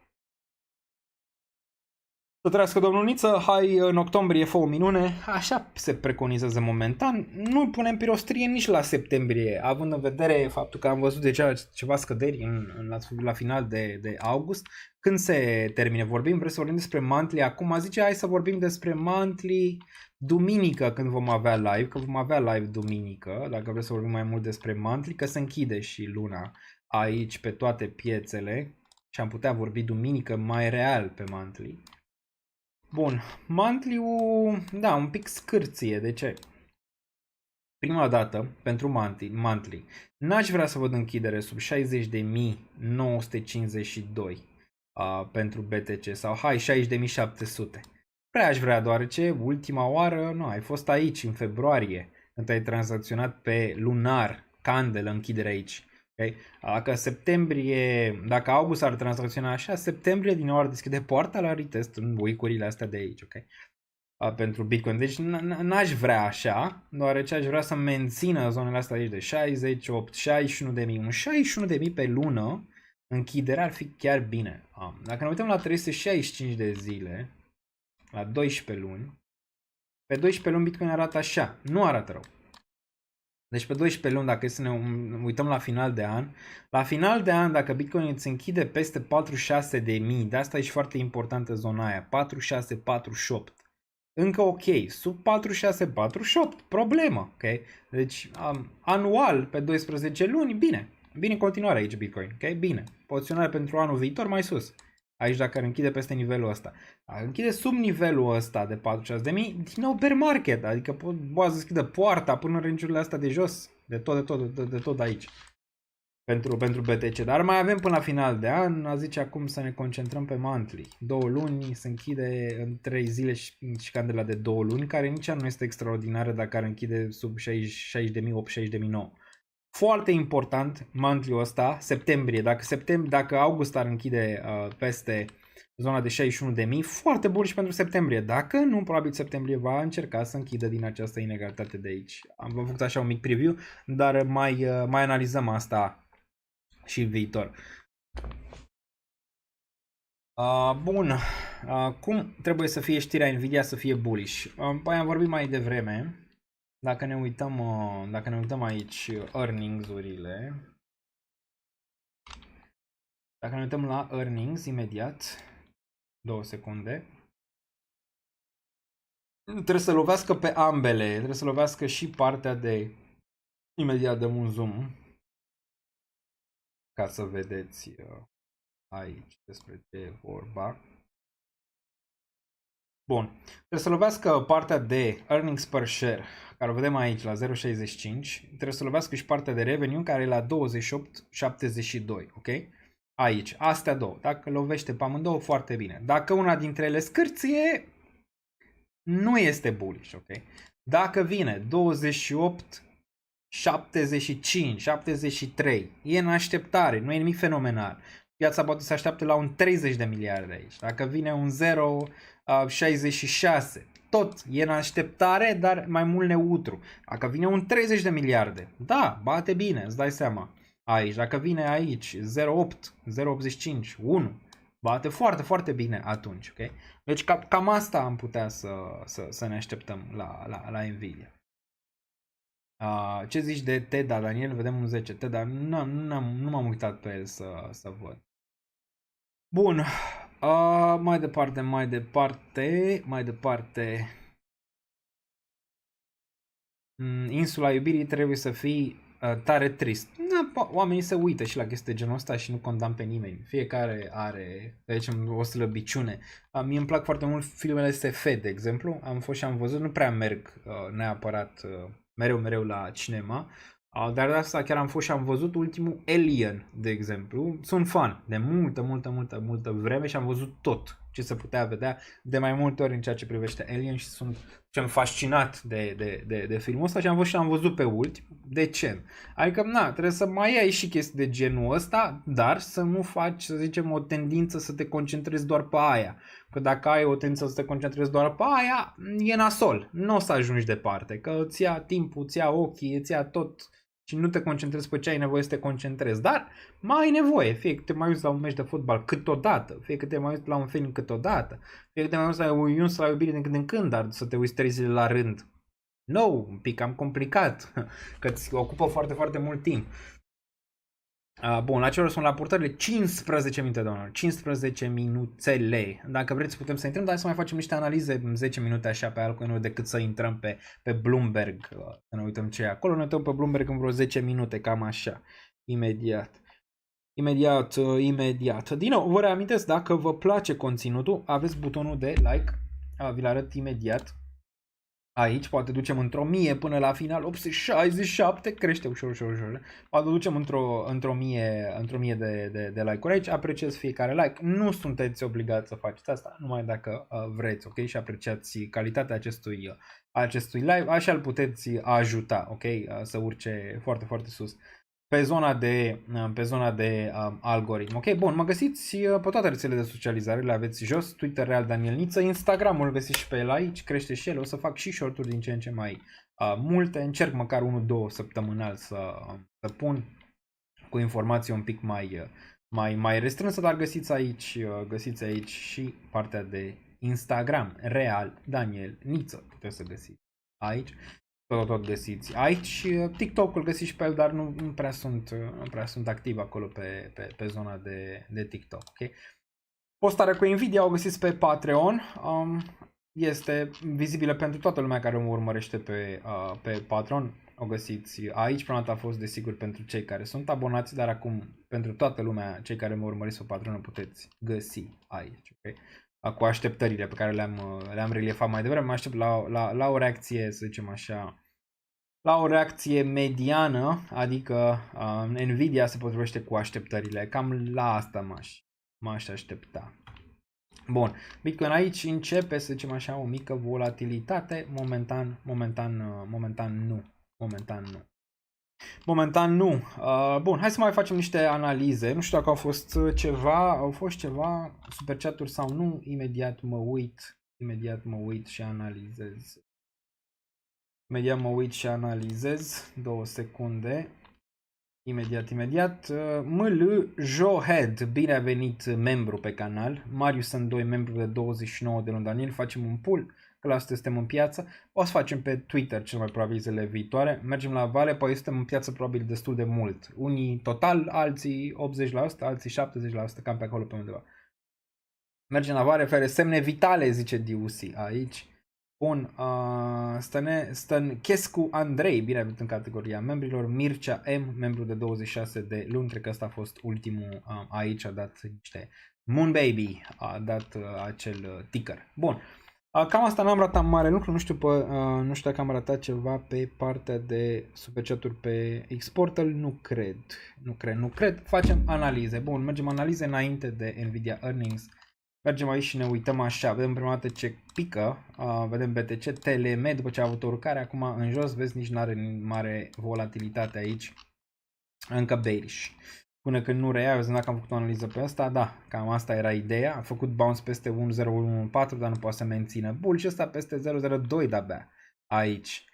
MPC-ul ți încearcă o formațiune de bottom, dar weekly-ul nu arată favorabil taurilor. M-ar mai interesa să adaug poate ceva la asta dacă pică sub 9-8 cenți regiunea asta de aici sau sub 10 în mare parte. Încă arată bearish, ok? Dacă ne uităm din listare, momentan e la minus 92, ar putea face minus 95 real, adică 6-7 cenți asta. Până la un bottom. Saga a stat binișor până acum, dar am zis să nu băgăm mâna în foc în continuare pentru Saga. Vrem să vedem aici dacă Saga, dacă ăsta e un bottom foarte ciudat, deci că e un monstru cu 3 picioare aici la Saga, trebuie să reziste regiunea de 1-2 și să-mi reia 1-5. Ca să putem vorbi de bottom. Momentan, weekly-ul nu e în favoarea taurilor în continuare aici. Arată cam așa, plus uite inegalitatea asta până în zona de jos. Matic-ul pare că vrea să retesteze 9.033.025, regiune critică pentru Matic. Părerea mea că va rezista odată ce testează range-ul ăsta pentru Matic. ZK, da, înapoi vreau să construiesc o poziție pe ZK aici. Cam ceva de genul ăsta ar fi frumos să arate, să revină în 0094, poate 008 și apoi să se găsească bottom aici pe următoarea lună pentru a putea da niște gain-uri aici, prin fază 25 și apoi mai sus pentru ZK. Da, nu m-a interesat cât era aici, mult prea sus, am zis că spre 10 m-ar interesa, de aici vedem cât este picajul, 73%, ar putea mai mult, dar din nou m-ar interesa. Asta de exemplu nu are deblocări până în martie sau de fapt iunie 2025 din câte țin minte. SUI! Uităm la SUI 0.82 aici, în ceea ce privește SUI, putem să observăm zona de 1.01, peste 1 putem fi bullish, sub 1 nu putem fi bullish, în continuare ăsta poate retesta zonele de jos de mai multe ori, dar din nou zonele astea, ultimul buy a fost aici, nu mă interesează până când nu se întoarce în zona de jos, asta mi se pare zona de miere cât de cât aici pentru SUI și ne reliefăm încă o dată. A fost aici regiunea din octombrie 2023, a fost aici din nou în august 2024, vedem dacă mai retesează zona asta. Asta mi se pare o zonă care va fi apărată de market maker în continuare. Deci aici aș vrea să formez din nou o poziție în ceea ce privește SUI. Am deja prețul mediu, nu mai țin minte cât e, probabil 76 în regiunile astea de aici pentru el sau poate chiar un pic mai jos, dar aș mai vrea aici SUI. TIA încearcă cât de cât un bottom, vedem dacă e bottom, știți foarte bine unde îl vedem, peste regiunea de 6.2 în prima fază, acolo îți fac speranțe că în sfârșit ceva se întâmplă, ai o tentativă aici, ai buy it, nu e rău, nu zic că este rău, poate fi bottom aici, real vorbind în regiunea asta, dar ar mai putea și aici. Probabilitatea încă în favoarea taurilor să mențină bottom-ul ăsta decât să testeze 3, 4, 2, 2 aici pentru TIA.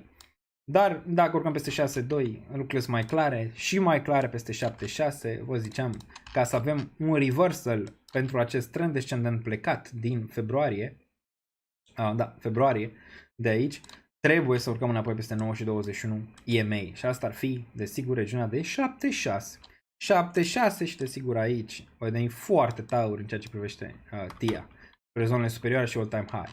Dar mai avem până acolo, totuși, măcar există ceva buy aici, se tranzacționează destul de mult pe volum pe monede. Și mai mult buy decât sell. Ceea ce este bine. Pixel nu pare încă, toate astea care au avut airdrop-uri, v-am zis că nu or să aibă vremuri prea bune dacă piața se întoarce și n-au avut regiunea 10 până în 4.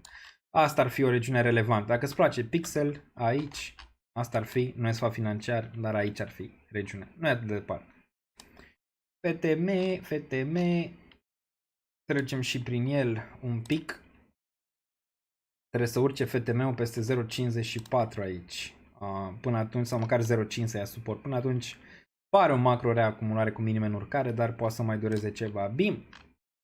Frumoasă urcare în 1.06. Aici am și prețul mediu, undeva în 0.6 și un pic, în momentul de față pentru BIM.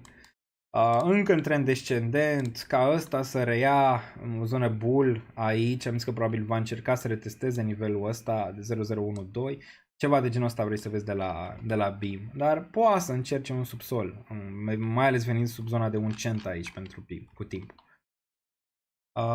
Ton, am vorbit mai devreme de el, vedem ce se întâmplă cu CEO în zilele viitoare. Dot, nu știu dacă mai fost ceva știri, lăsați voi pe chat dacă mai e. Dot, în același rești, nimic altceva. Nici seller prea mari nu are, că nu mai are de unde, îți dai seama că cei care au ținut moneda de aici nu or să o mai vândă în zona asta. La fel ca Ada Cardano, ce să mai vinzi, adică nu mai ce să mai vinzi, deci își formează un bottom aici, mai devreme sau mai târziu, Polkadot-ul, pentru ulterior probabil o redresare. Dacă pică nivelul de 37, 1.9 ar mai fi într-un caz extrem. Următoarea zonă. Ondo 0.66, încă nu mă ating de el, bearish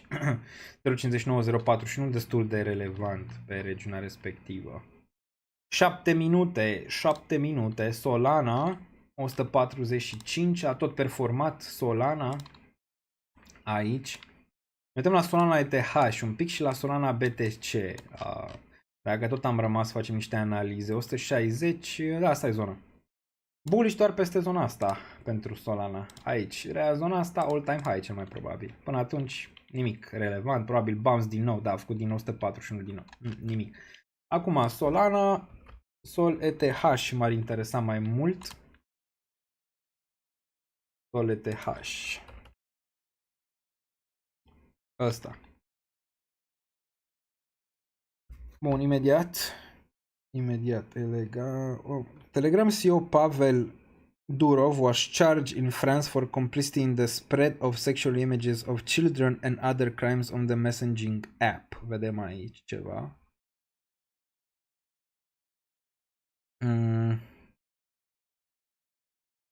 Dar places him under supervised release, deci i-au dat drumul sub supraveghere, pare. Dar l-au pus sub acuzare, dar totuși e în libertate.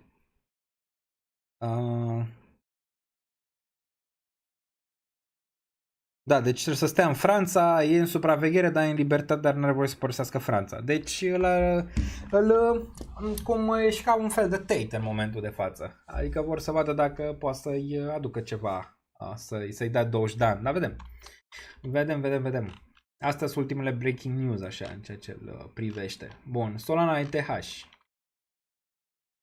Solana ETH a avut un buy puternic aici, acum fade away weekly. Încă stă puternic, dar pare că ulterior va avea un pullback. Nu știu cât va mai performa Solana versus ETH, nu cred că prea mult, sincer.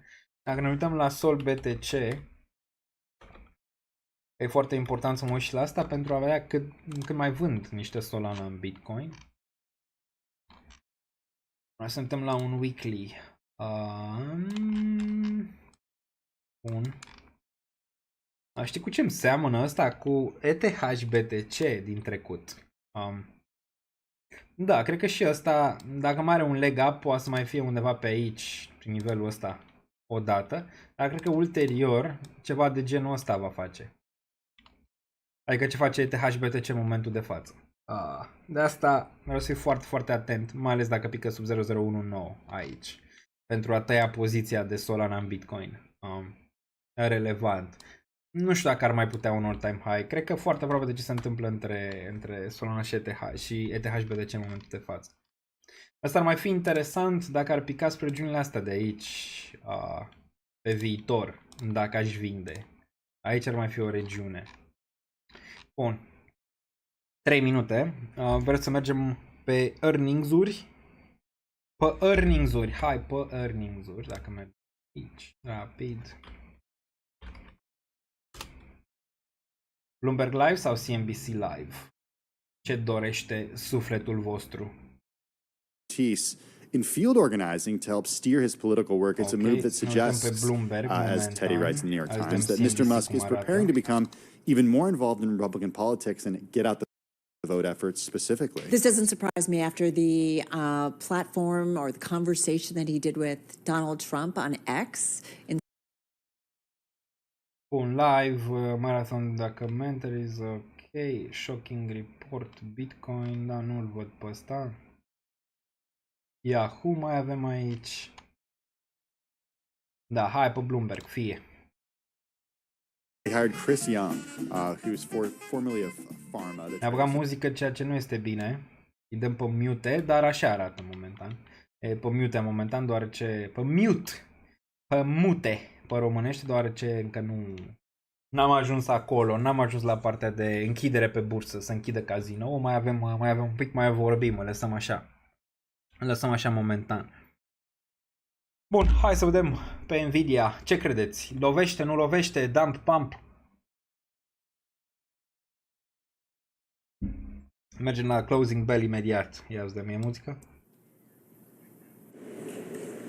And right now we are 2 minutes away from the end of the trading day.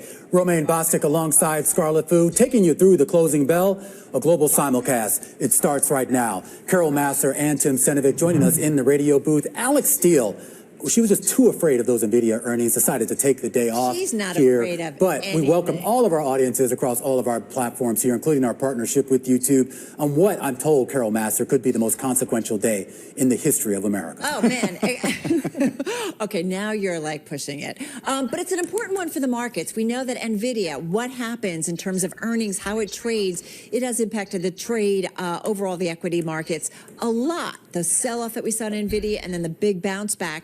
You can even, I feel like you can see it in the lead up to it, like the volatility that we've seen in the markets overall today, Tim. It's not just NVIDIA, though. I mean, certainly a big story. It is about NVIDIA. We're still getting earnings. Yeah, but it's still about NVIDIA. Too. Yeah. Come on. We got Romain, Salesforce, tell him it's we got about Okta, we're gonna NVIDIA. hear from I'm actually- CrowdStrike. We're going to hear from Affirm a little later. There's other companies out there. Firm's not going to move the market like NVIDIA does. Come on. That is true. Pump, on, dump, guys. pump, dump. Well, I mean, Ce all se those, You're going to întâmplă? back me up a little bit? I actually do back you up here. I mean, look, I mean, You we talk bros about the stick outsized together, importance man. of NVIDIA because of its weightings, but of course, some of those other companies you mentioned, of course, will give us a little bit of a better read about kind of economic conditions. NVIDIA is kind of Dump, in its momentan, own Bitcoin world, 59, and we talk about 74. this idea here that when you have a company that's so outsized in the market here, how do you push back on that if you're an investor? Do you just go along for the ride? This is sort of like don't fight the Toată lumea Fed, pe don't chat. fight NVIDIA. You have to go along 10, for the ride because, 9, I mean, 8, if not, then you're going to underperform, and that's the risk out there for any active investor. 5, All right, we're going to walk you through all of those 3, earnings, including 2, NVIDIA. So let's get right 1. to the numbers here on a closing Takis basis. Casino. Everything pretty much in the red across the board. The Dow Jones Industrial Average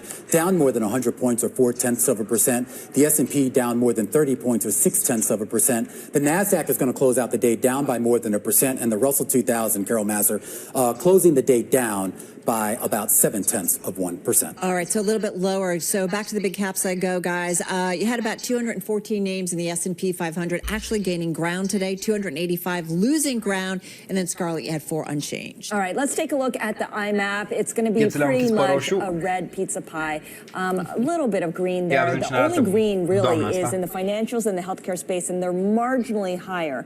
The big laggards on the day, tech, consumer discretionary, and communication services, which basically encompasses the Magnificent Seven. You've got consumer discretionary and tech each down at least 1%, Carol. All right, guys, to some of the individual movers.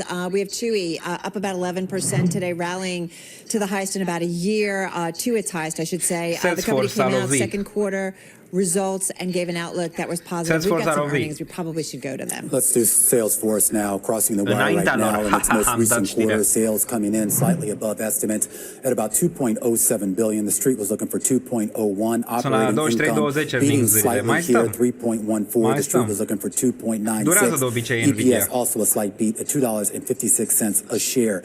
Here's your forecast for the full year. The company is guiding revenue $37.7 billion to $38 billion. That's the range that is giving. The street was looking on average for $37.8 billion here. So relatively in line with estimates on the forecast and a modest beat, guys, for the most recent quarter. All right, let's take a look at NetApp, which is a storage company, so it's hardware. And NetApp reporting for the quarter that ended, EPS that beat analyst estimates, $1.17 for the quarter. Excuse me, that is on a net basis. Adjusted EPS, $1.56 versus a consensus estimate of $1.45. Revenue also topping the average analyst estimate. As for this quarter, it sees net revenue of anywhere from 1.57 to 1.72 billion.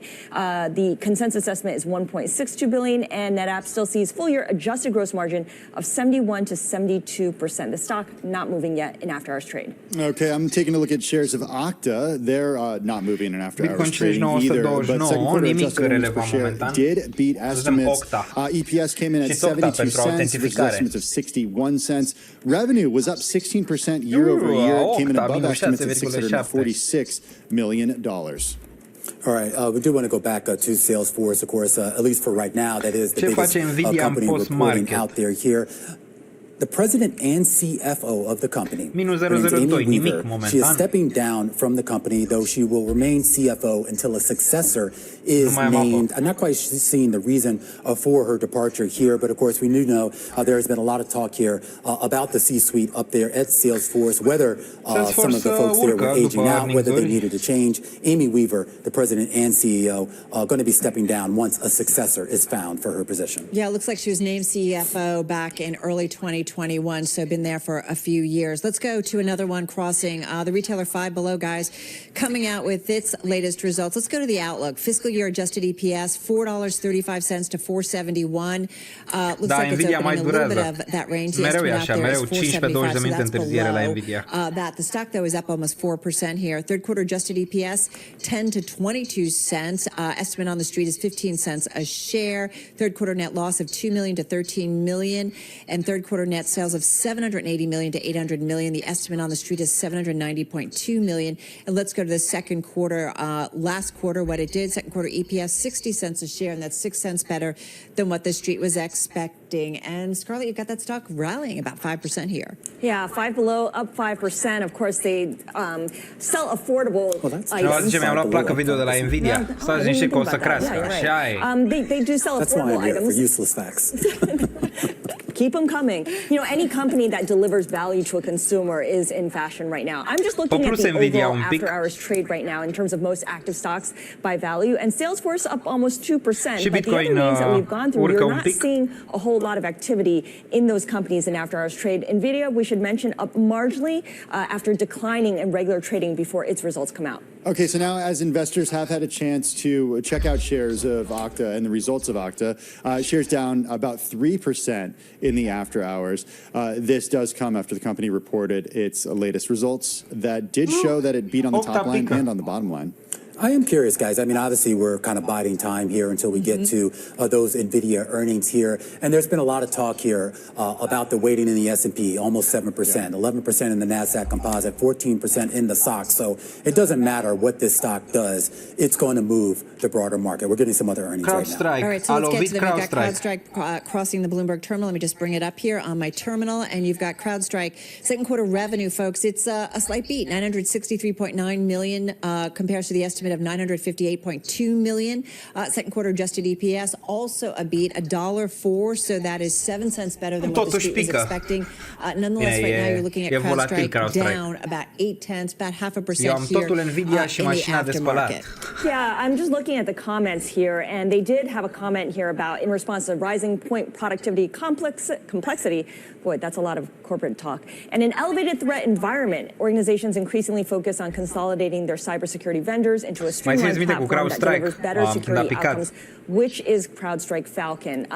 Again, the big issue for CrowdStrike this past quarter was what happened with its systems and how it brought down Microsoft for, it felt like, every industry. Yeah, they refer to that July 19th incident at the top of the press release. They said, working with customers to recover from the July 19th incident, we emerge as an even more resilient and even more customer-obsessed CrowdStrike, continuing to aggressively invest in innovation. The big question I think a lot of investors have about that is, to what extent do CrowdStrike customers end up going to competitors as a result of that outage that just affected so many different industries? All right, also getting some news in terms of the outlook, guys. The company CrowdStrike sees fiscal year revenue of $3.89 billion to $3.9 billion, so it's reining that in. It had seen that fiscal year revenue outlook at $3.98 billion to $4.01 billion, but nonetheless, investors are like, okay, right now the stock's up about 3% here, remain in the aftermarket. Yeah, absolutely. And I'm kind of glad we had a chance to go through some of these. I know they're kind of second tier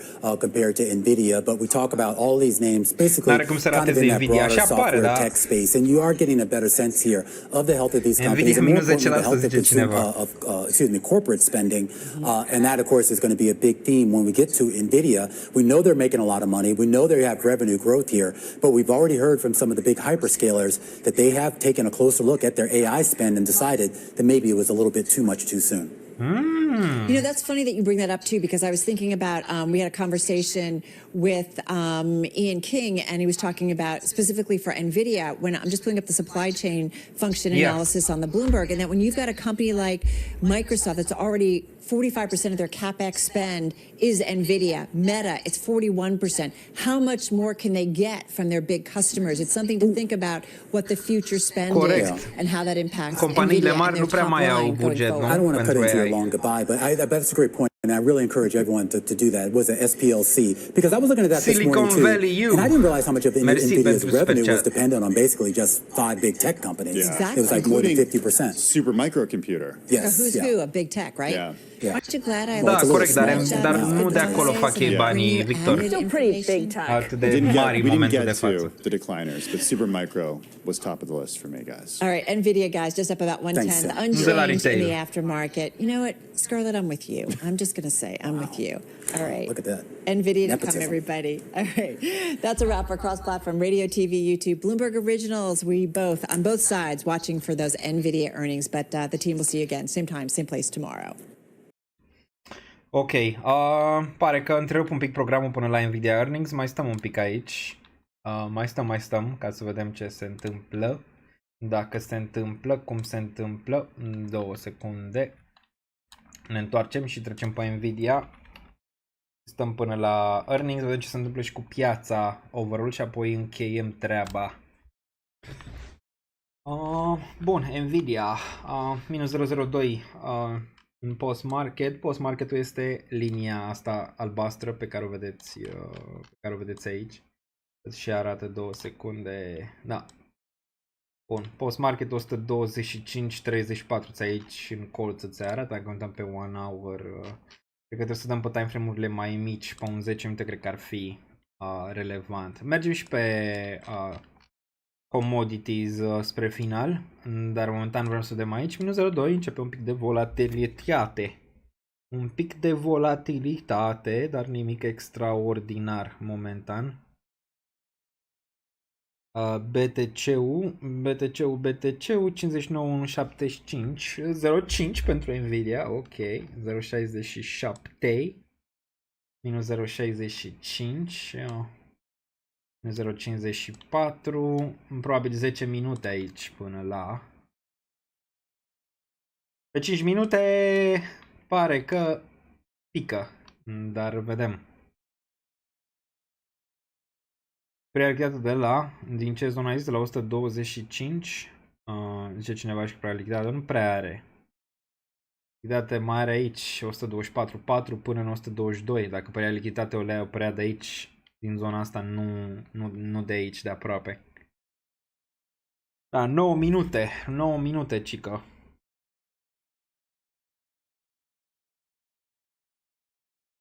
Nine minutes. 0,41, da, momentan vedem că face bounce, dar indecis aici.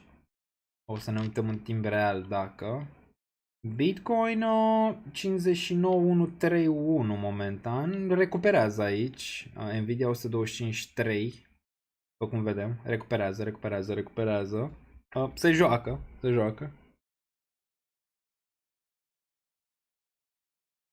121.4, zice cineva, nu știu dacă atinge chiar 121.4. 121.4, nu văd suport, e 123 și 122.8. Aici, asta pe 5 minute, de seama că vine un dump mai mare, trebuie să mergem pe 1 hour. La nivel invers, 128, 129 ar putea fi relevant aici. Eu zic că lovește, adică n-ar avea de ce să nu lovească aici. Azi Bloomberg mai zice ceva? Ia, ne întoarcem pe Bloomberg. To the Chinese Communist Party and the Chinese government aren't able to access the computing power from our most advanced chips in order to fuel things that their People's Liberation Army use to have a military advantage, economic advantage, and technological advantage. So yes, and I think the challenge is when it comes to U.S. export controls and regulation tends to be a step behind where our businesses are. So there's always the cat and mouse game of regulations trying to catch up with where businesses are willing to spend, like these brokers that essentially lease computing power. And this is the point I was trying to make in my op-ed, which is it also takes business leaders, and especially those from American and allied countries, to be eyes wide open on what this means and to make sure that they're doing this proactively, not just as a compliance exercise, but proactively to make sure our technology isn't getting into the wrong hands. You know, we can only, though, do so much, right? Like, is it just a given that it is going to get into the wrong hands? It's just the way the world works. Da, lovi CrowdStrike și lovește Nvidia, corect, asta zic. With technology, it's cross-border, and it can show up anywhere. But I think there are a lot of proactive steps that businesses can take and have a productive conversation with government, working hand in hand together to say, not just how do I comply with the latest export controls, but hey, how do we work together to make sure my technology doesn't end up in the hands of the People's Liberation Army, of the regime in Russia, of the regime in Iran. It's a fundamentally different conversation that's not happening enough yet, but starting to happen more and more. So what's interesting is I've spent like my whole career, I feel like, in business news, which is a fair amount of time, and a few decades, but it was all about companies, multinationals, whether they're U.S. multinationals or big European companies and so on and so forth, about tapping into that Chinese market. That was the story for a generation. Absolutely. And so I feel like the tables have been turned over in that when you think about growth, although we haven't seen a lot of companies pull out of China either, but is it that you do have to think about your growth strategy minus China going forward if you're a big global company? Or is that just kind of where we are right now? I think it's where the puck is headed, and that is a long-term trajectory for global business. It's a long-term trajectory for U.S. foreign policy for sure. The U.S. Congress, whatever the next administration is going to make sure that the U.S. is succeeding when it comes to our economic advantage and our technological advantage with China. But this is exactly the long-term situation for business, and it is very different. I think you see CEOs now starting to recognize it's really not good for business when your IP is stolen, when your employees are intimidated, when your executives get detained. I mean, how many executives right now are thinking twice about visiting their operations in China? It just doesn't make business sense anymore. And I think that the growth from the Chinese market from 10 and 20 years ago, in some cases is still important to a business, but these other things are making the trade-offs not so appetizing anymore. I'm wondering, Michelle, as I mentioned, you were part of the Trump administration as Assistant Secretary of State for Global Public Affairs. You did that from 2018 to 2020. Do you see a candidate running right now who would be better for how you view U.S. business should deal with China? Is it Trump? Is it Harris? Look, I think the one thing that the CEOs and business audience can be sure of is that the U.S. policy toward China is going to remain pretty much the same.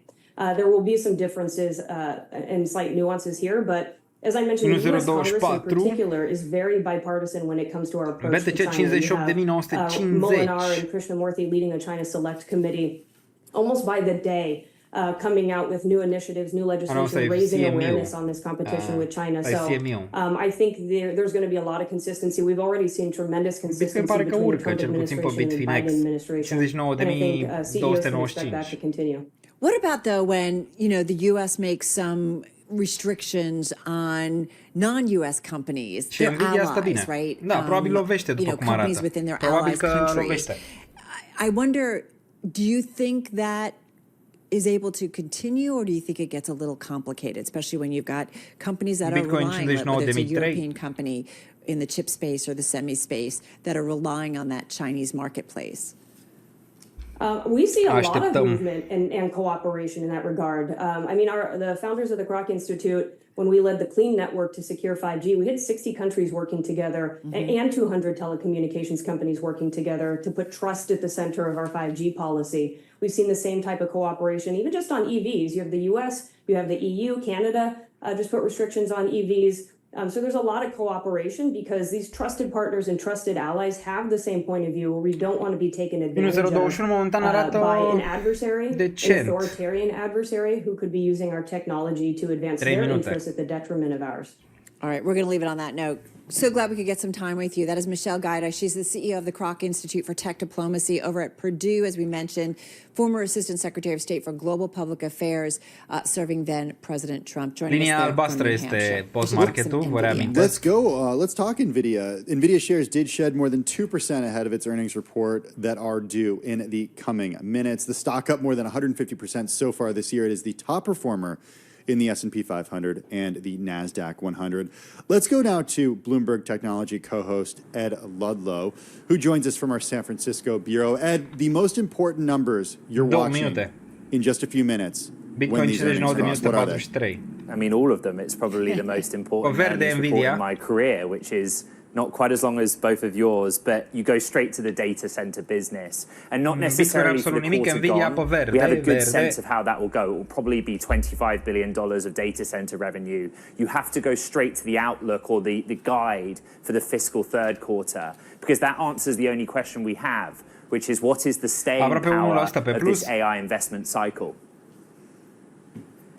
And, the thing is, I think about the expectations, how high they are, Ed, and we've seen the stock, which we saw it sell off kind of like early or mid-June, right? And then we saw an equal bounce, like of about 27% from that low over the summer. So expectations going into this are super high, which makes me think, does it have to be a tremendous beat, as we've come to expect from this company?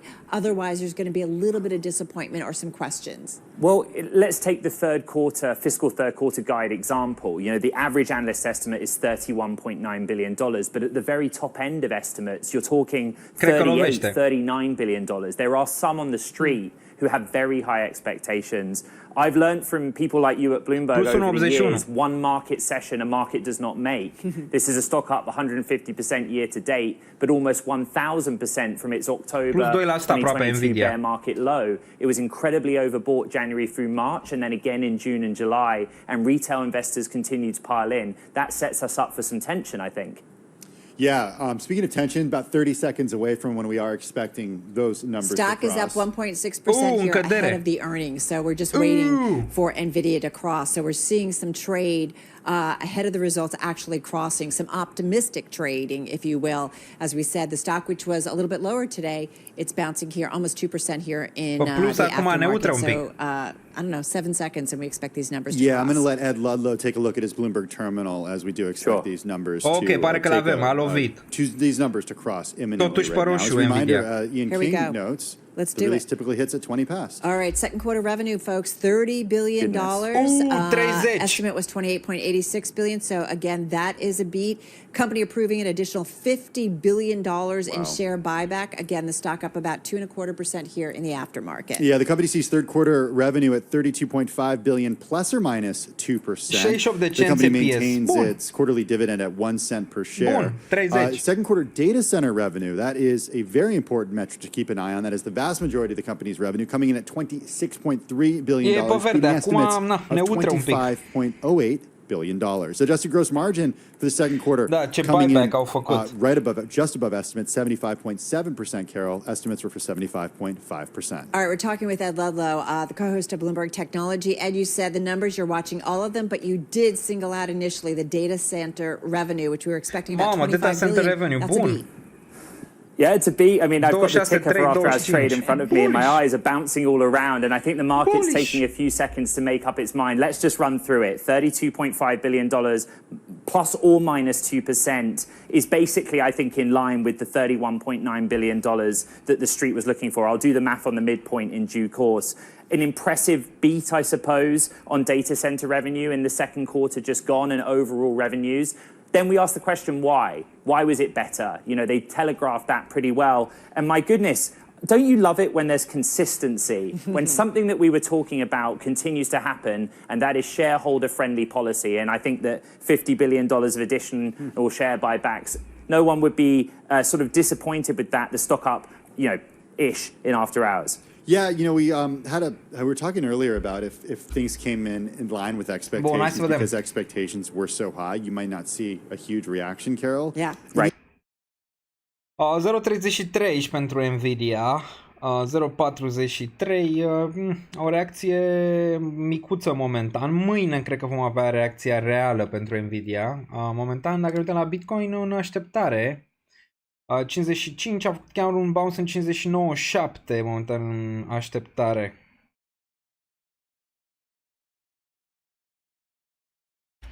Două secunde.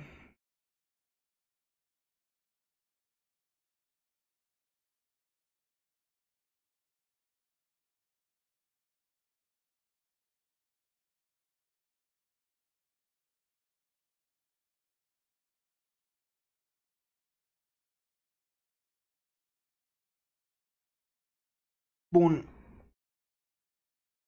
59,432 aici pentru Bitcoin, după ce a avut o urcare în 59,7, pare că de înapoi 59,2,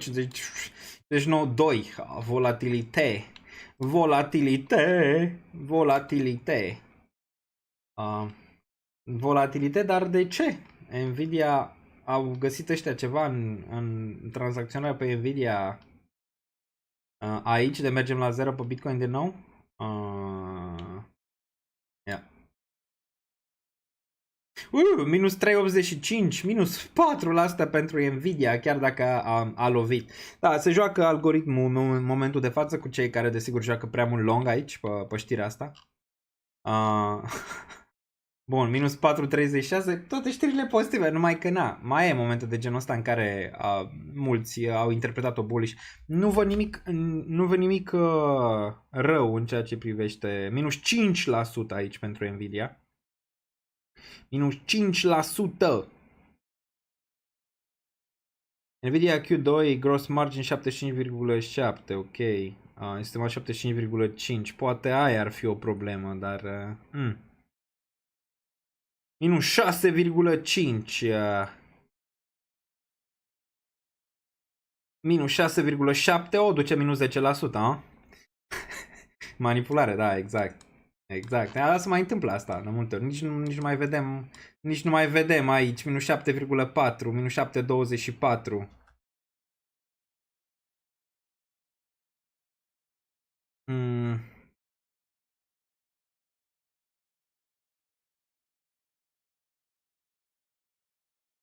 Minus 8%, o ducem în 10%.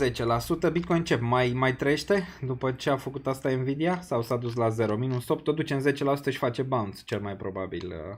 BTC 58,8. 58,8 pentru BTC. Volatilitate mare aici. 7,92, 7,98. Mai rămânem un pic să vedem volatilitatea. Deci CrowdStrike a lovit, a pus plus. Nvidia a lovit și a pus minus 9%. The market is wrong, sir.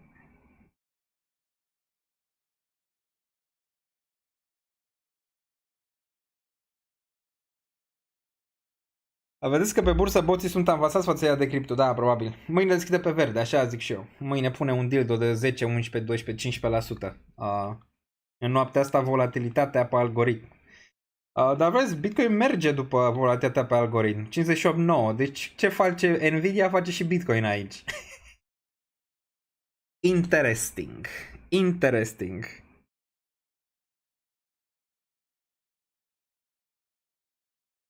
Interesting.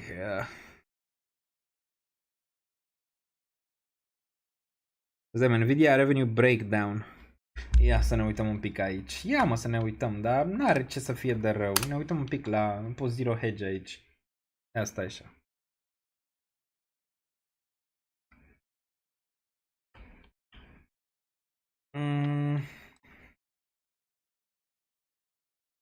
Imediat. Imediat.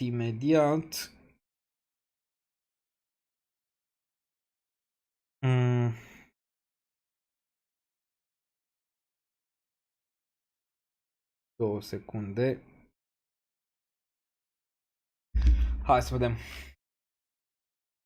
Avem așa, Nvidia Revenue Breakdown. Ia să vedem. Data Center.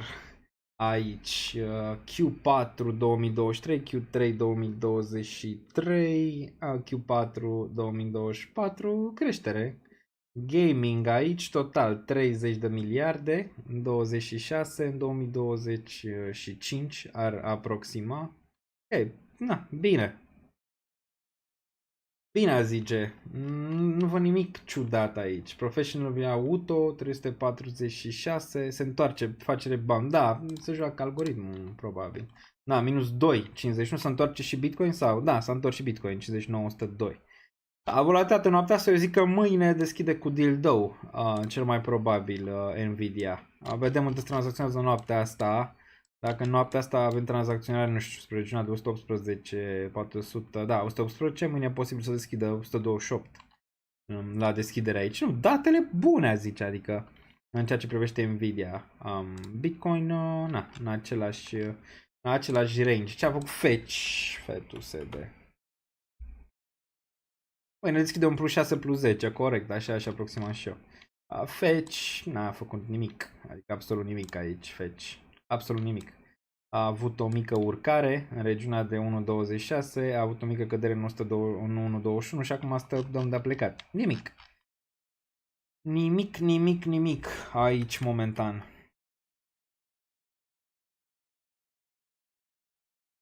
Da, e 3.28 higher than expectation. Ce ai fi vrut? Să pună un 10? Adică ce ar fi vrut, mă, investitorii de la Nvidia? Totuși, cred că nu mai duce mult, a zice. Poate trimestru 4 anul ăsta și unul din anul viitor pe profit. Pe urmă, nu cred că mai poate duce. Adică mi se pare greu să mai ducă după. Dar, nu, îmi pare că reacția a fost una exagerată aici din partea pieței, dar, din nou, ceva volatilitate de genul ăsta putem avea din partea algoritmului. Mâine vedem realitatea la deschiderea bursei undeva pe la ora 4:30, vedem ce se întâmplă acolo. Bun, Teta, n-are rost să ne uităm pe Teta până când nu vedem reacția peste 1.6. Stă bine, măcar e pe verde față de restul pieței care e pe roșu. Aici, chiar pe daily a avut o încercare în 1.3, rejectat. 1.6. Sau măcar 1.45, dar vrem să vedem 1.63, 1.63 aici pentru Teta. Erau în același range, nimic, absolut nimic, până când urcă peste nivelul ăsta. Totuși, formațiune decentă de bottom aici, mai greoaie, dar decentă. Bun. Nvidia says Blackwell production ramp to begin in fourth quarter. Da, mi se pare bun. Vedem mâine ce se întâmplă. Ok, cam atât pentru astăzi. Din nou, dacă apreciați, vă arăt aici butonul de like și ne auzim duminică. Pentru toți ceilalți ne auzim desigur în fiecare zi aproape pe Patreon. Cu restul ne auzim pe Discord, pe Twitter, pe toate astea. Dați-mi follow acolo. Imediat ramp to begin. Vă arăt aici, 991, aproape de 1000, vă las cu puține muzică și ne auzim data viitoare, ok? Stay safe, much love și rezistăm pe baricade. Vin și vremurile alea. Răbdare. Melissa e și aici, v-a zis bună. Melissa, am încheiat, așteptăm și video-ul tău vineri. Stay safe, much love.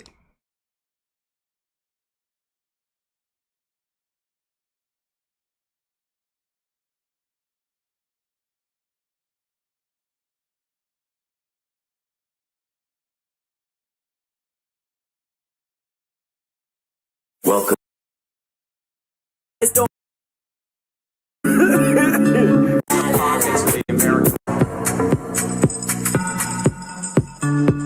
Banii, încă nu e investit, nu e cheltuit. Nu mai am niciun leu.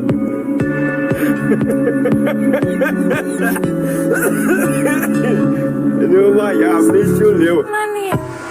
Ce clădim, cum a spus meșterul Manole, ce a clădit ieri, a căzut alalt, cade și după aia de la capăt.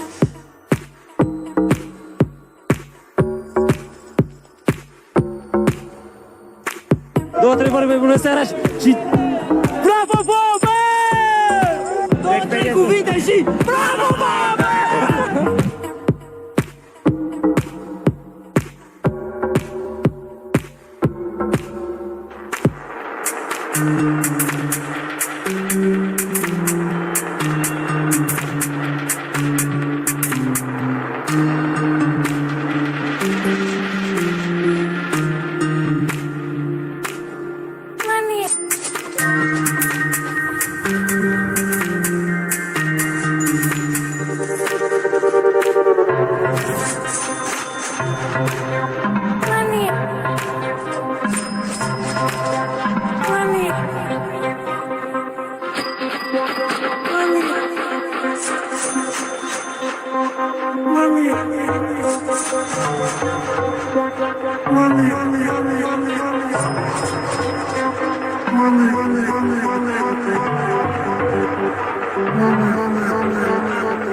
Eu n-am banii necesari să investesc în astfel de monede.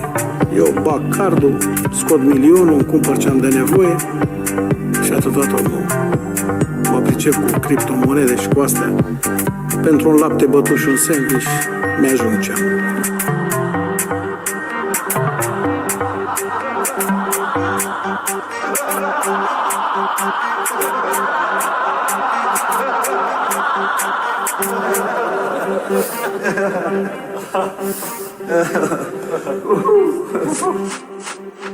Money.